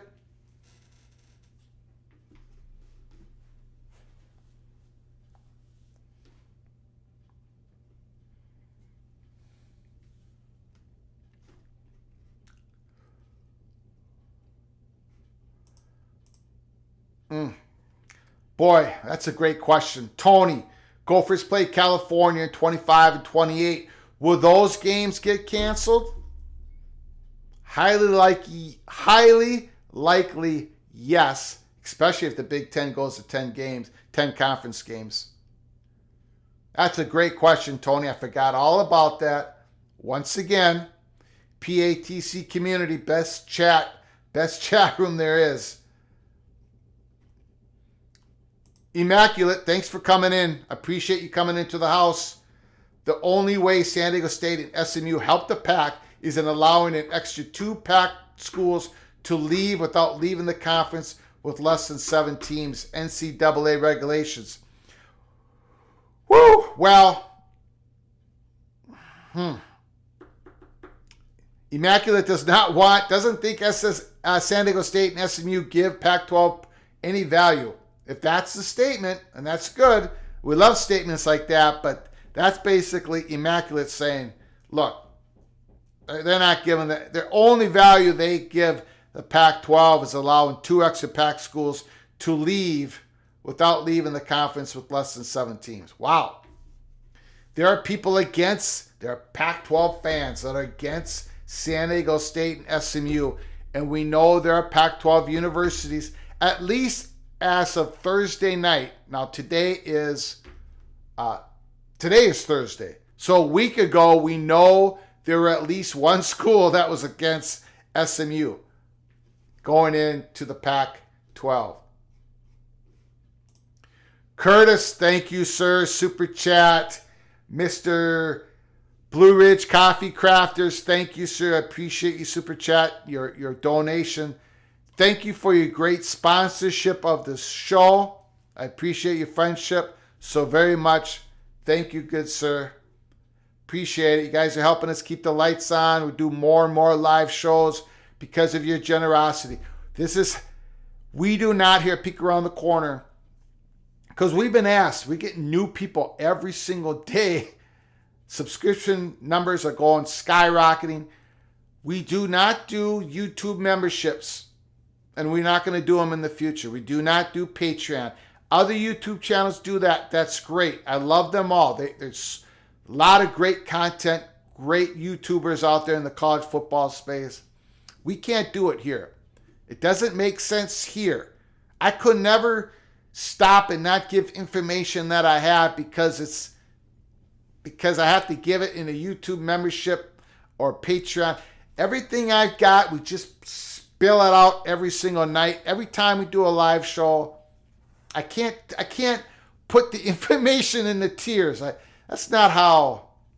We're not doing that. So because of your donations, we keep going. That's the only way that we bring in money to keep it going. If your incredible generosity, and you guys and gals have been so generous to this show, to the little general, the moderator, who rules with an iron fist. We appreciate you all so very much. We've been very humbled in our first 6 months. It's only been 6 months. We've only just begun. Thank you, Curtis, once again, for your generosity. You're doing a great job, sir. Thank you, Kaufman. Thanks for coming into the house. Thank you for coming in. Connor thinks he's starting to like me. I'm not sure you want to do that. Eventually, I get everybody upset in the chat room. Eventually, I do. Even especially my own Golden Gopher people. I get them upset, especially when I come out with my way too early predictions for the 2023 season. Gophers are going to take a step and a half back. They're going to take a step and a half back. I'm sorry, Gophers. It hurts. Going to be doing a lot of crying this year. Just a lot of emotions coming out. Medea Hernandez Garcia Flugar, the moderator. Yes, thank you. Thank you, Curtis. Thank you, everybody, for your donations and your support. Our chat rooms are so big, and it's not that they're so big. That's great. But the questions and the calls, holy smokes. Holy smokes.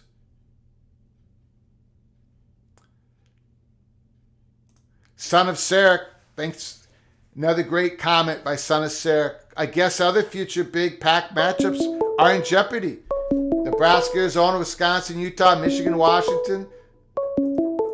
Call from Lewis.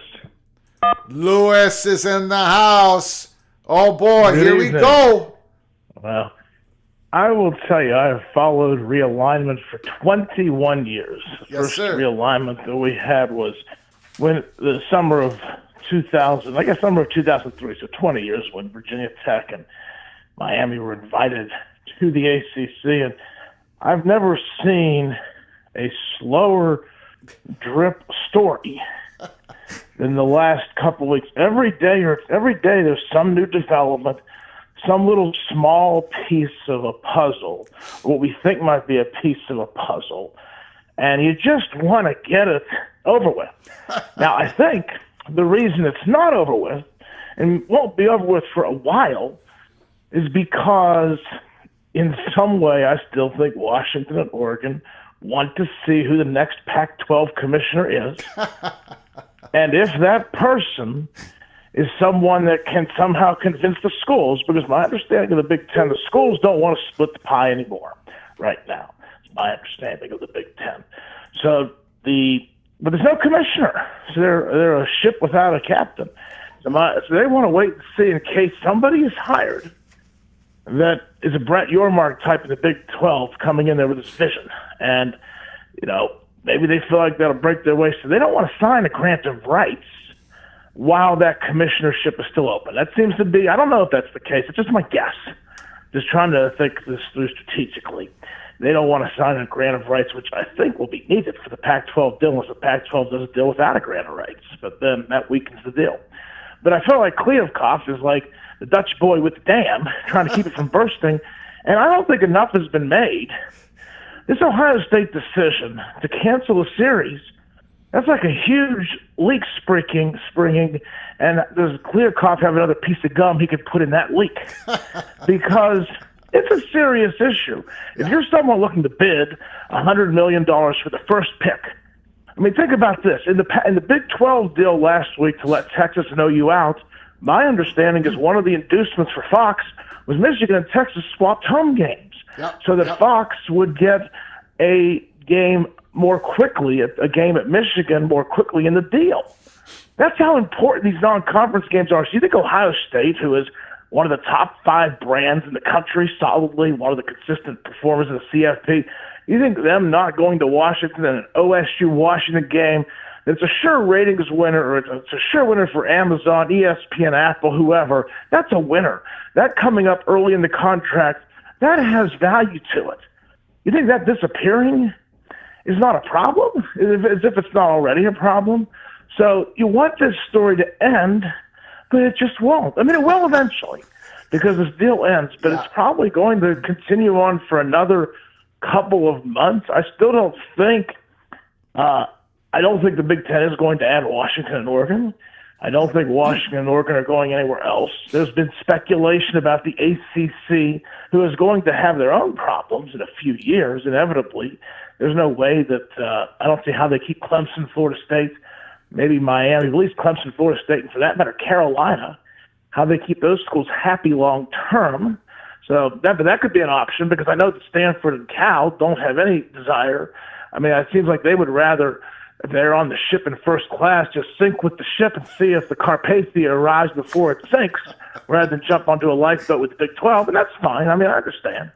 Stanford's a university that can afford to do that, but they might go to the ACC, but no one's willing to make a move, but something will eventually have to be done, and I just don't know that the Big 12, the Pac-12 is going to get the money. I don't know unless it's just manna from heaven, and I just don't know that anybody's dropping that, because we're heading into a recession. You're seeing the Bally Sports and AT&T Sportsnet rumors. They're not able to pay their sports rights fees for baseball. We're starting to see things shift. Yes. I think Kliavkoff made the right decision. He exited stage right with his deal before the crap hit the fan, and now Kliavkoff's in a lot of trouble. So I'd put the chances of the Pac-12 suffering either a really bad deal or some attrition of membership, I'd put that at a little more than 50% now. But again, we'll just have to wait and see. Yeah. I still think we're a couple months away. So those are my thoughts on it. And I mean, somebody knows the answer, but unfortunately, those people are keeping rightly very quiet about it. But I got a question we will for get you. to resistance. Yes. Look, I got a question for you. Earlier in the comment, you said, and I haven't heard this before, this speculation, pretty interesting, but you're saying that maybe Washington, Oregon are slow rolling this situation to see if the Big Ten see who they hire as the new commissioner. Do I have that correct? Well, that's my speculation. Again, I'm not an insider. I'm just speculating. No. If I'm sitting there in charge, we know that they don't want to be in the Big. They don't want to be in the Pac-12. They don't want to sign a grant of rights for 6 more years. That's a long time, or 7 more years, whatever it is, especially if the money is bad. If it's $20, $25 million, now maybe they'll get an unequal revenue share, and that's going to then tick off some other schools, and maybe they'll leave. I mean, I think that's the issue. Kliavkoff has literally a house of cards, and there might be 1 out of 10 scenarios where he can keep it together. Maybe he hits that. But no, I'm thinking to myself, as long as there's a hope, as long as there's a legitimate basis to slow it up, and especially when the money's not there. Now, sure, if someone comes in and says we're paying $40 million a year or $35 million a year, hey, we'll sign up. We're not going to foul that up for the rest of the schools, and we'll bide our time for 6 years, because the chance of the Big Ten is maybe only 10%. But even there's a 10% chance that something happens, because I heard Brett McMurphy on that podcast with the SMU folks say, is the Big Ten really going to leave UCLA and USC out there forever by themselves? I mean, it seems logical at some point they're going to add them. Yeah, I'd say they're probably going to slow roll it, or at least they're going to slow roll until the money hits the table. It's worth them signing on. That's what I would do, but that's just me putting myself in their shoes. I sure as heck don't have any inside information. Yeah, great call. All right. Well, I look forward to the rest of your show. It's a great show, and good luck. Let's hope it's going to be over soon.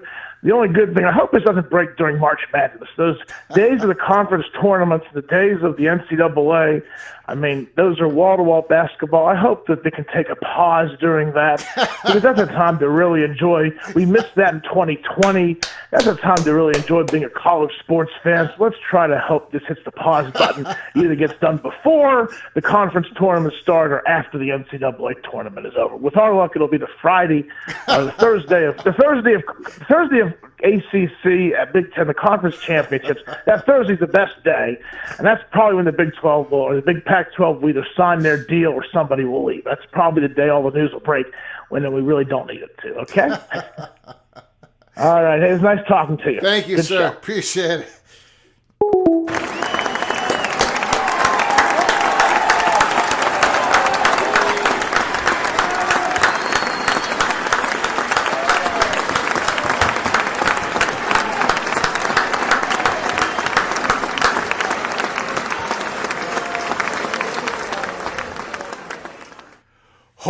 smokes. Lewis, when he calls, man, wow.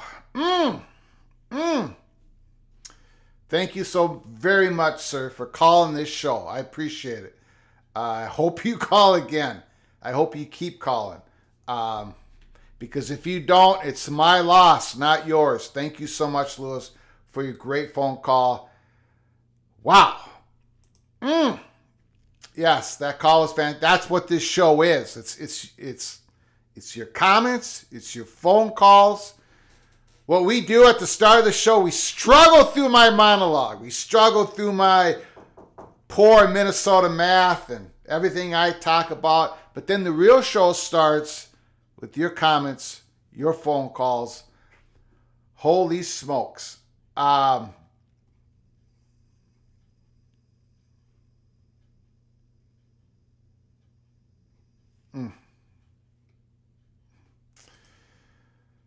Maybe Sky, thanks for coming in the house. Maybe the Big Ten goes after your mark for commissioner. That's a whole storyline, isn't it? Who's going to be the Big Ten commissioner? ACC, are they going to actually settle in on an unequal revenue sharing of their media, conference media payouts? Are you kidding me? Are they actually going down that road? And is the Pac-12 talking about it now? Is the Pac-12 to keep people in the boat, to keep Washington and Oregon in the boat? Man, we're like Lewis said, we're not even. We got so much to go through this spring and summer. So stick with us. If you're new to the channel, subscribe to the channel. You get notified, because with my life, the way things are, we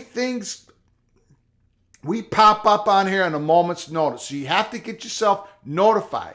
I can't plan this stuff. I mean, I'm working on this story. The Seattle Times thing pops up in the afternoon. Don't quite know when we're going to flip the switch. So, and I know that's unfortunate for all of you. And I completely understand that. Other channels, they get they schedule. We're just, man, we may come up at 10 o'clock at night if there's a breaking story. We've done early in the morning. We just have to go where the story is. And I have to go where my intel comes in as well. That whole Arizona State thing, we had to share that on January 31st. We popped in. It was an emergency live show. And of course, everything he has said, it's turned, other people have confirmed every part of that story as the days goes on. We don't know when things are going to pop. So you got to subscribe to our channel, so you get notified, so you know when we're coming on. That's the only way I can say it. And smash that like button. That's a free donation. It helps with us so much, so we get more exposure. Because I do not, if you notice, I'm a terrible public relations person. I don't do these shorts. I do not promote. I don't go on other YouTube channels to be interviewed. I just don't. We are the rebel outpost of all college football YouTube. You know, when we broke the USC story on March 31st, and we had an article in the Los Angeles Times, do you know how many interviews I've done locally and nationally since that story broke? After Brady McCullough, who did a great job in the Los Angeles, you know how many interviews we've done? 0. Can you imagine anybody else not doing an interview after that? But our brand, what we're doing is we're the Rebel Outpost. The show is about you, not about who's asking me questions. I'm asking them. That's great. Other YouTube channels do a great job of that. Way better than I would ever do it. But this show is different. Heck, we sing on this show, for God's sakes. The show, I sing fight songs. This show is weird. It's different. It's fun. It's all about college football. I try to do math, okay? But it's about you, the caller, and the comments. I don't know why I'm going on this rant. Anyways, subscribe to the channel. If you're new to the channel, subscribe. Greg, are you going to sing? No, I'm not, honey. No, I'm not. No, I'm not. Not tonight. Not tonight. And in fact, I still owe a song to Rebecca. The Division III football I think they're out in Washington. I don't even know what. I'm going to have to focus and try to figure out that song and sing it. Yes. Monovision. Other YouTube channels don't have singing, drinking games or snazzy trash cans. Absolutely. Absolutely. Gumby Too Sexy. I love to see Greg get out about on the YouTube sphere. Just not going to do it. And I love all those people who do it. I love them all. I like them. I love them. We're just a little different here. We're different. And we're not for everybody. We're not. My Minnesota accent alone is difficult. My singing is more difficult to listen to. So we're not for everybody. But I'm very thankful for those who come to our shows, live shows, because you guys are the ones who direct it, for Pete's sakes. You saw that Wisconsin Badger call come in? He was giving me the business. Beautiful. Absolutely beautiful. You guys, whatever you guys want to talk about, we talk about it here. If it's about college football, absolutely.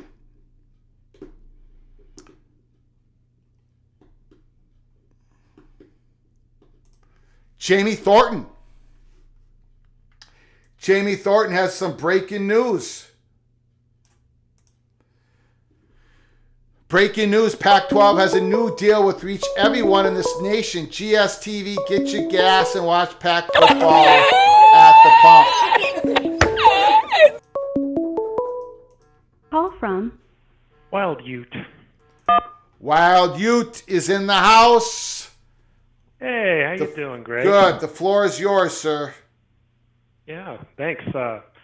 13th and 14th schools the Pac could consider adding. Oh no! I know this hasn't gone. I'm going to get yelled at because Wild Ute is the guy who didn't want that 12th school, and now I'm bringing this possibility in. I'm going to get chewed out right now. Go ahead. The floor is yours. If you had to add a 13th and 14th school, it would certainly be Tulane and Fresno State. And you pointed that out earlier. I agree. On the call, I think those are the no-brainer ads, adding new markets, solidifying California. But really, been thinking about this. Really, options with the current state of the TV deal.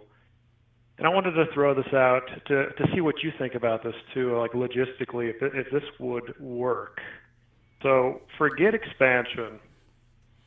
So forget any expansion at all for the Pac.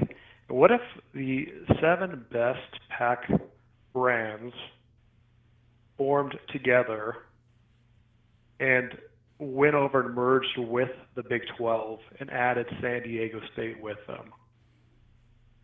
That could start the run of the new super conferences by creating a 20-team super conference, and it's a synergistic relationship because you could add the Pac-12 after dark and add all those new television markets and everything for the Big 12 like they're looking for, but you can keep a lot of the historical Pac-12 teams together. And I don't know if Stanford or Cal would be interested in coming over and doing something like that based on cultural fits and everything. But if they don't, why don't you consider someone like a Fresno or replacing them with some other schools and do a mix and match and try to create something synergistic here with the super conference? Like, thinking through all the options, that seems like a reasonable option that should certainly be considered. So the 7 schools, and then San Diego State is the 8th. So Big 12 is a 20-team school. So what are the 3 Pac-12 current schools you're leaving out? I think that if you were going to come out with something like that, you would probably have to, of course, talk to your mark, the Big 12, and there would probably have to be discussions about who would be included with that. That puts schools like Oregon State, Washington State at risk, of course. Puts schools like Arizona State, Arizona, and even Utah, because you're duplicating some markets if you add all those teams. So I don't really know the exact mix and match, but as far as like value, just to maximize value everywhere, I think that is a solution here. plus getting in front of the super conference thing. If you had a 20-team conference, then you can have a historical Pac division and a historical Big 12 division too. You can create a lot of play off that. So I think there's a lot of wins for something like that. So rather than fighting, it's not going to necessarily be a merger. It'd be more like an acquisition. But still, there are going to be a lot of Pac teams involved. I think that you could increase the conference payout just by doing that because you're adding the new markets and the new time slots, the Mountain plus the Pacific time slots. Interesting.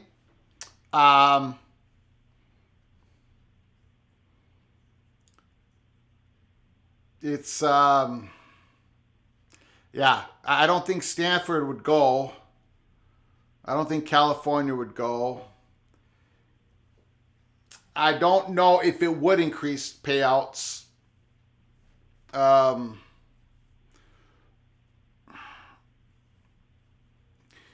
They supposedly talked about some sort of merger or possibility. That didn't go anywhere. Yeah, I mean, I don't see it happening, obviously, but we're at the point where people are speculating, like all different scenarios, because we have a vacuum. And these schools, man,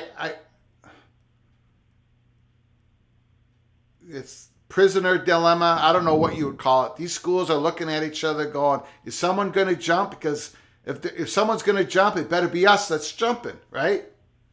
Right. But if you were a Washington and you wanted to flex your muscle, like they're saying, really, like, is it more of an advantage to go as like a 17 block or individually? And I would think they would want to keep some consistency with the teams they've been playing. I think that's going to actually help them out as far as the competitive balance, being used to the regions, the teams you're playing, keeping some natural rivalries. It's just something that kind of came up. At least I thought about that, and adding San Diego State, so you at least get Southern California. Yeah. And again, you have Stanford and Cal probably out. They're probably not going along with that. But yeah, anyway, just an idea I wanted to throw out to you. Beautiful call. Thank you, sir. Very much. Excellent. Okay, thanks.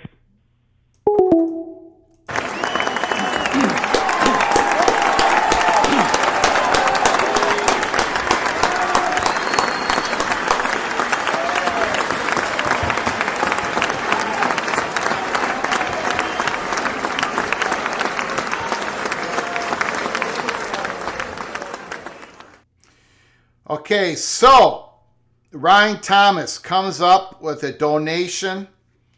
Thank you so very much. I think there's another donation here. Lewis, thank you so very much for your donation. Appreciate it. Thank you for your generosity, keeping the lights on. Thank you so very much to everybody. Ryan Thomas wants me to sing The Gambler by Kenny Rogers, but sing it Johnny Cash style. What is, like, I don't know if I can sing it Johnny Cash style. But I'm going to give it a try here. I'm going to have to shut down the phone line.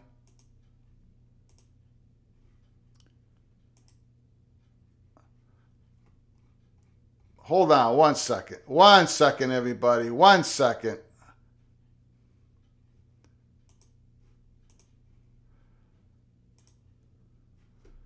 Okay, so I'm going to give this a try. A lot of new people in the chat. A lot of people haven't tried to live through the singing experience of your host. It's tough. So you want to hit the mute button. Hit the mute button. Or don't leave the chat. Just go for a sandwich and a drink and then come back after the song is over. It's going to be 3 minutes of hell. If you can survive it, but if you don't want to, if it's too much fear, just leave the room and come back. I'm going to try to sing The Gambler, Johnny Cash style. Not quite sure what that means, but I'm going to give it a go, okay? Now, usually, again, people knew the show during the season. I will sing your fight song. with a donation attached. If you win the next game, if you're going to put a donation in, and if you are the underdog going into that game, if you're an underdog going into that game, you put out a donation, you win, I will sing your song. So in other words, the chances of me ever singing the Buckeyes fight song is pretty small. But, okay, here we go. Okay, no practice, no nothing. Johnny Cash style, The Gambler, a cappella, no music. Those are my excuses. On a warm summer's evening, on a train bound to nowhere, I met up with the gambler. We were both too tired to sleep, so we took turns of staring out the window at the darkness. The boredom overtook us, and he began to speak. He said, son, I made a life out of reading people's faces and knowing what the cards were by the way they held their eyes. So if you don't mind me saying, I can see you're out of aces. For a taste of for your whiskey, I'll give you some advice. So I handed him a bottle, and he drank down my last swallow. Then he bummed a cigarette and asked me for a light.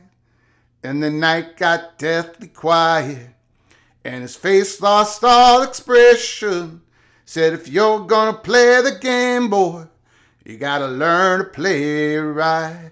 You gotta know when to hold 'em, know when to fold 'em, know when to walk away, and know when to run. You never count your money. When you're sitting at the table, there'll be time enough for counting when the dealing's done. And every gambler knows that the secret to surviving is knowing what to throw away and knowing what to keep. 'Cause every hand's a winner and every hand's a loser. And the best that you can hope for is to die in your sleep. And when he finished speaking, he turned back toward the window. He crushed out all his cigarette and faded off to sleep.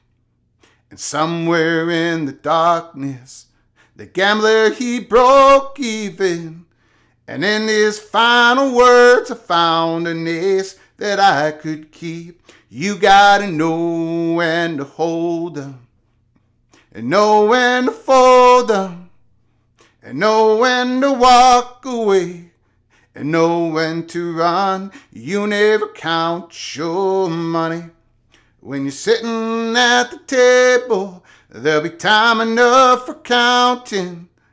When the dealing's done, you gotta know when to hold 'em, and know when to fold 'em, and know when to walk away, and know when to run. You never count your money. When you're sitting at the table, there'll be time enough for counting when the dealing's done. Okay, so that wasn't in Johnny Cash. I'm sorry, that wasn't in Johnny Cash.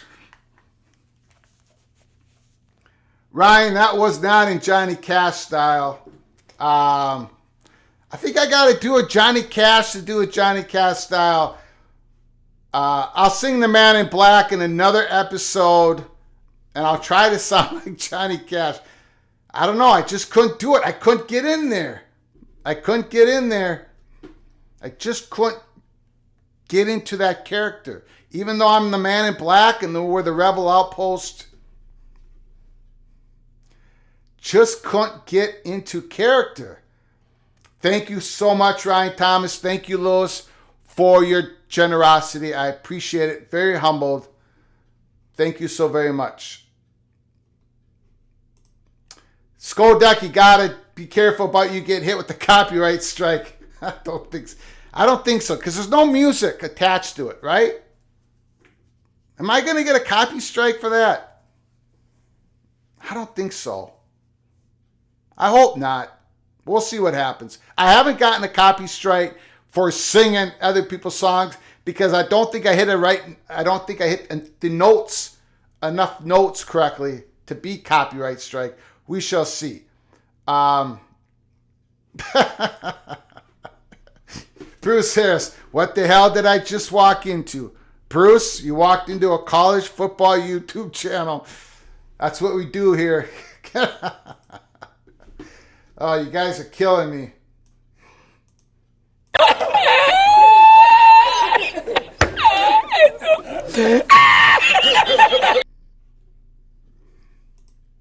Monovision, this is why we need to limit songs to shows with lots of cloak and daggers. Wow. Wow, the elbows are flying out. Ryan Thomas, awesome, Greg. Thank you so very much. Thank you. All right. Enough of that. Just claim parody. Okay. All right. Okay. Enough of the shots. But thank you so much for the donation. Appreciate it. Thank you, DF. All right, back to the questions. Back to college football. The phone number, 763-260-1333. Again, if you're new to the show, smash that like button. Unless you dislike that singing, subscribe to our channel. Share the video with your family and friends. Tonight's show was about that Seattle Times article that came out. Mr. Stone, the columnist of Seattle Times, talking about the ripple effect. When Ohio State canceled with Washington,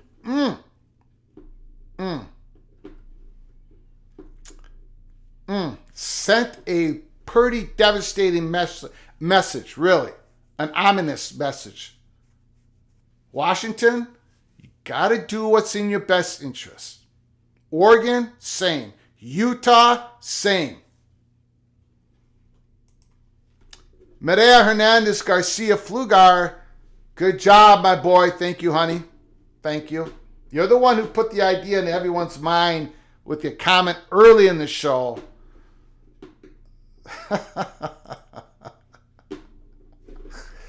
Gregory Krug hits mute button. Wow. Yeah, you did, Jesse. You survived it. You missed the singing, and everyone is suffering besides you in the chat room.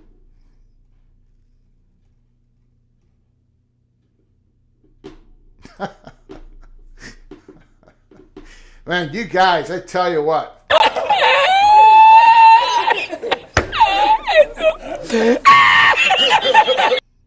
I doubt it, Greg. Their AI, artificial intelligence, likely just thought it was a cat getting hit with a broken violin. Wow. I tell you. Woo! Every week these comments get more and more clever describing the singing I do on the show. Wow.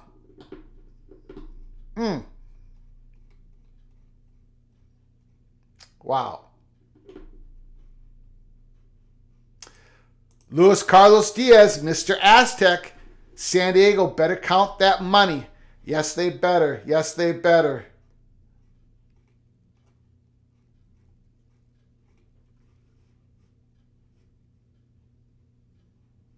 Skoducky asking the moderator, the little general, Mireya, I need another good recipe to impress my wife.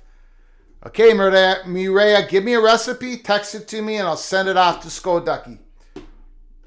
Gregory Krug, I picked the wrong night to quit drinking.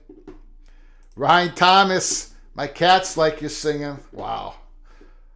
Wow. Your voice is like a mix of Fergie and Jesus. Steven Barkus.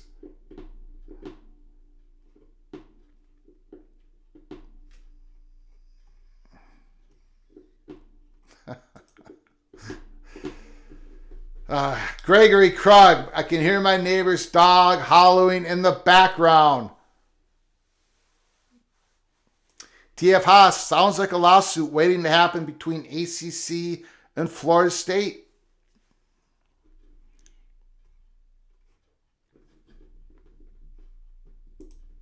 Immaculate, Big Ten and SEC are waiting on new Division I autonomous rules that will allow them to make better use of expansions beyond 16. Very good and wise comment from Immaculate. I will say nothing's going to change. Nothing real is going to change in regards to that, into the autonomous rules. I mean, the rules might change. Oh, how do I say this? The rules might change, but being able to take advantage of the rules won't happen until 2026 at the earliest. We're pretty set with the 2024, 2025, 2023, 24, 25. I've been, again, I've talked about this before, but a lot of people say Pac-12 is not going to be a Power 5 conference no more. Big 12 is really not a Power 5 conference anymore. There's 5 Power 5 conferences. It's written in stone until at least to 2025. 2026, we talked about it a lot here, Peek Around the Corner. We're going to continue to talk about it. It's the great gold rush of 2026. We don't know what the playoffs are going to look like. We don't know if it's going to be 12 or 16 teams. We don't know the breakout, the money breakout. We don't know if it's going to be 80% Power 5, 20% G5. G5 could be cut. We don't know who's going to be even allowed into the room to vote on it. Notre Dame will not have a veto power over what it's going to look like in 2026 and beyond.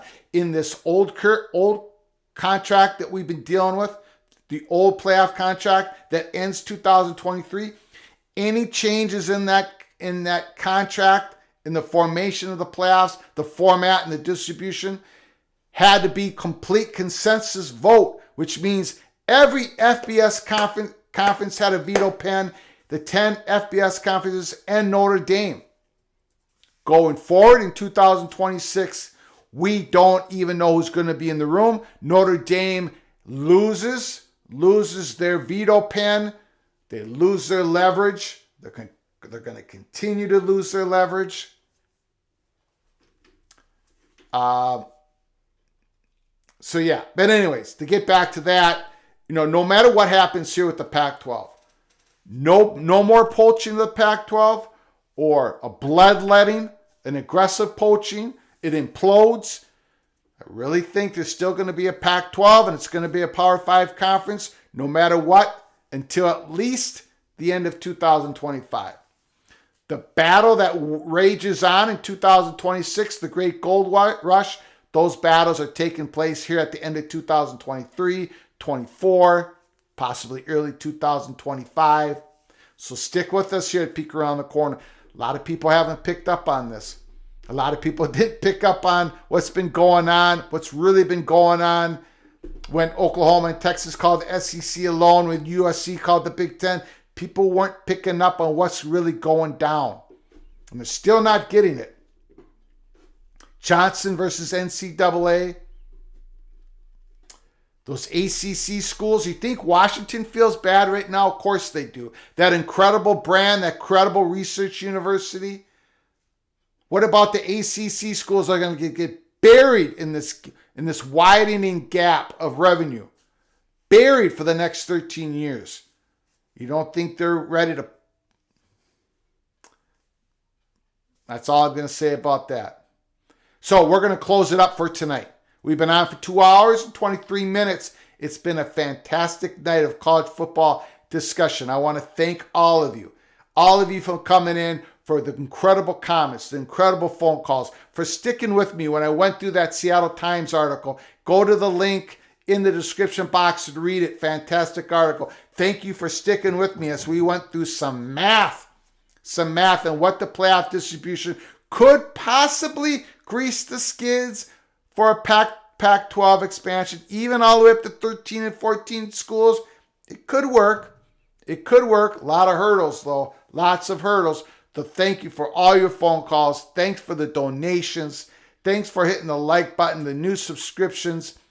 Before you leave this the chat room, subscribe to our channel, smash that like button, and thanks for putting up with my singing of The Gambler, but not in a Johnny Cash style. I failed in that, so thank you.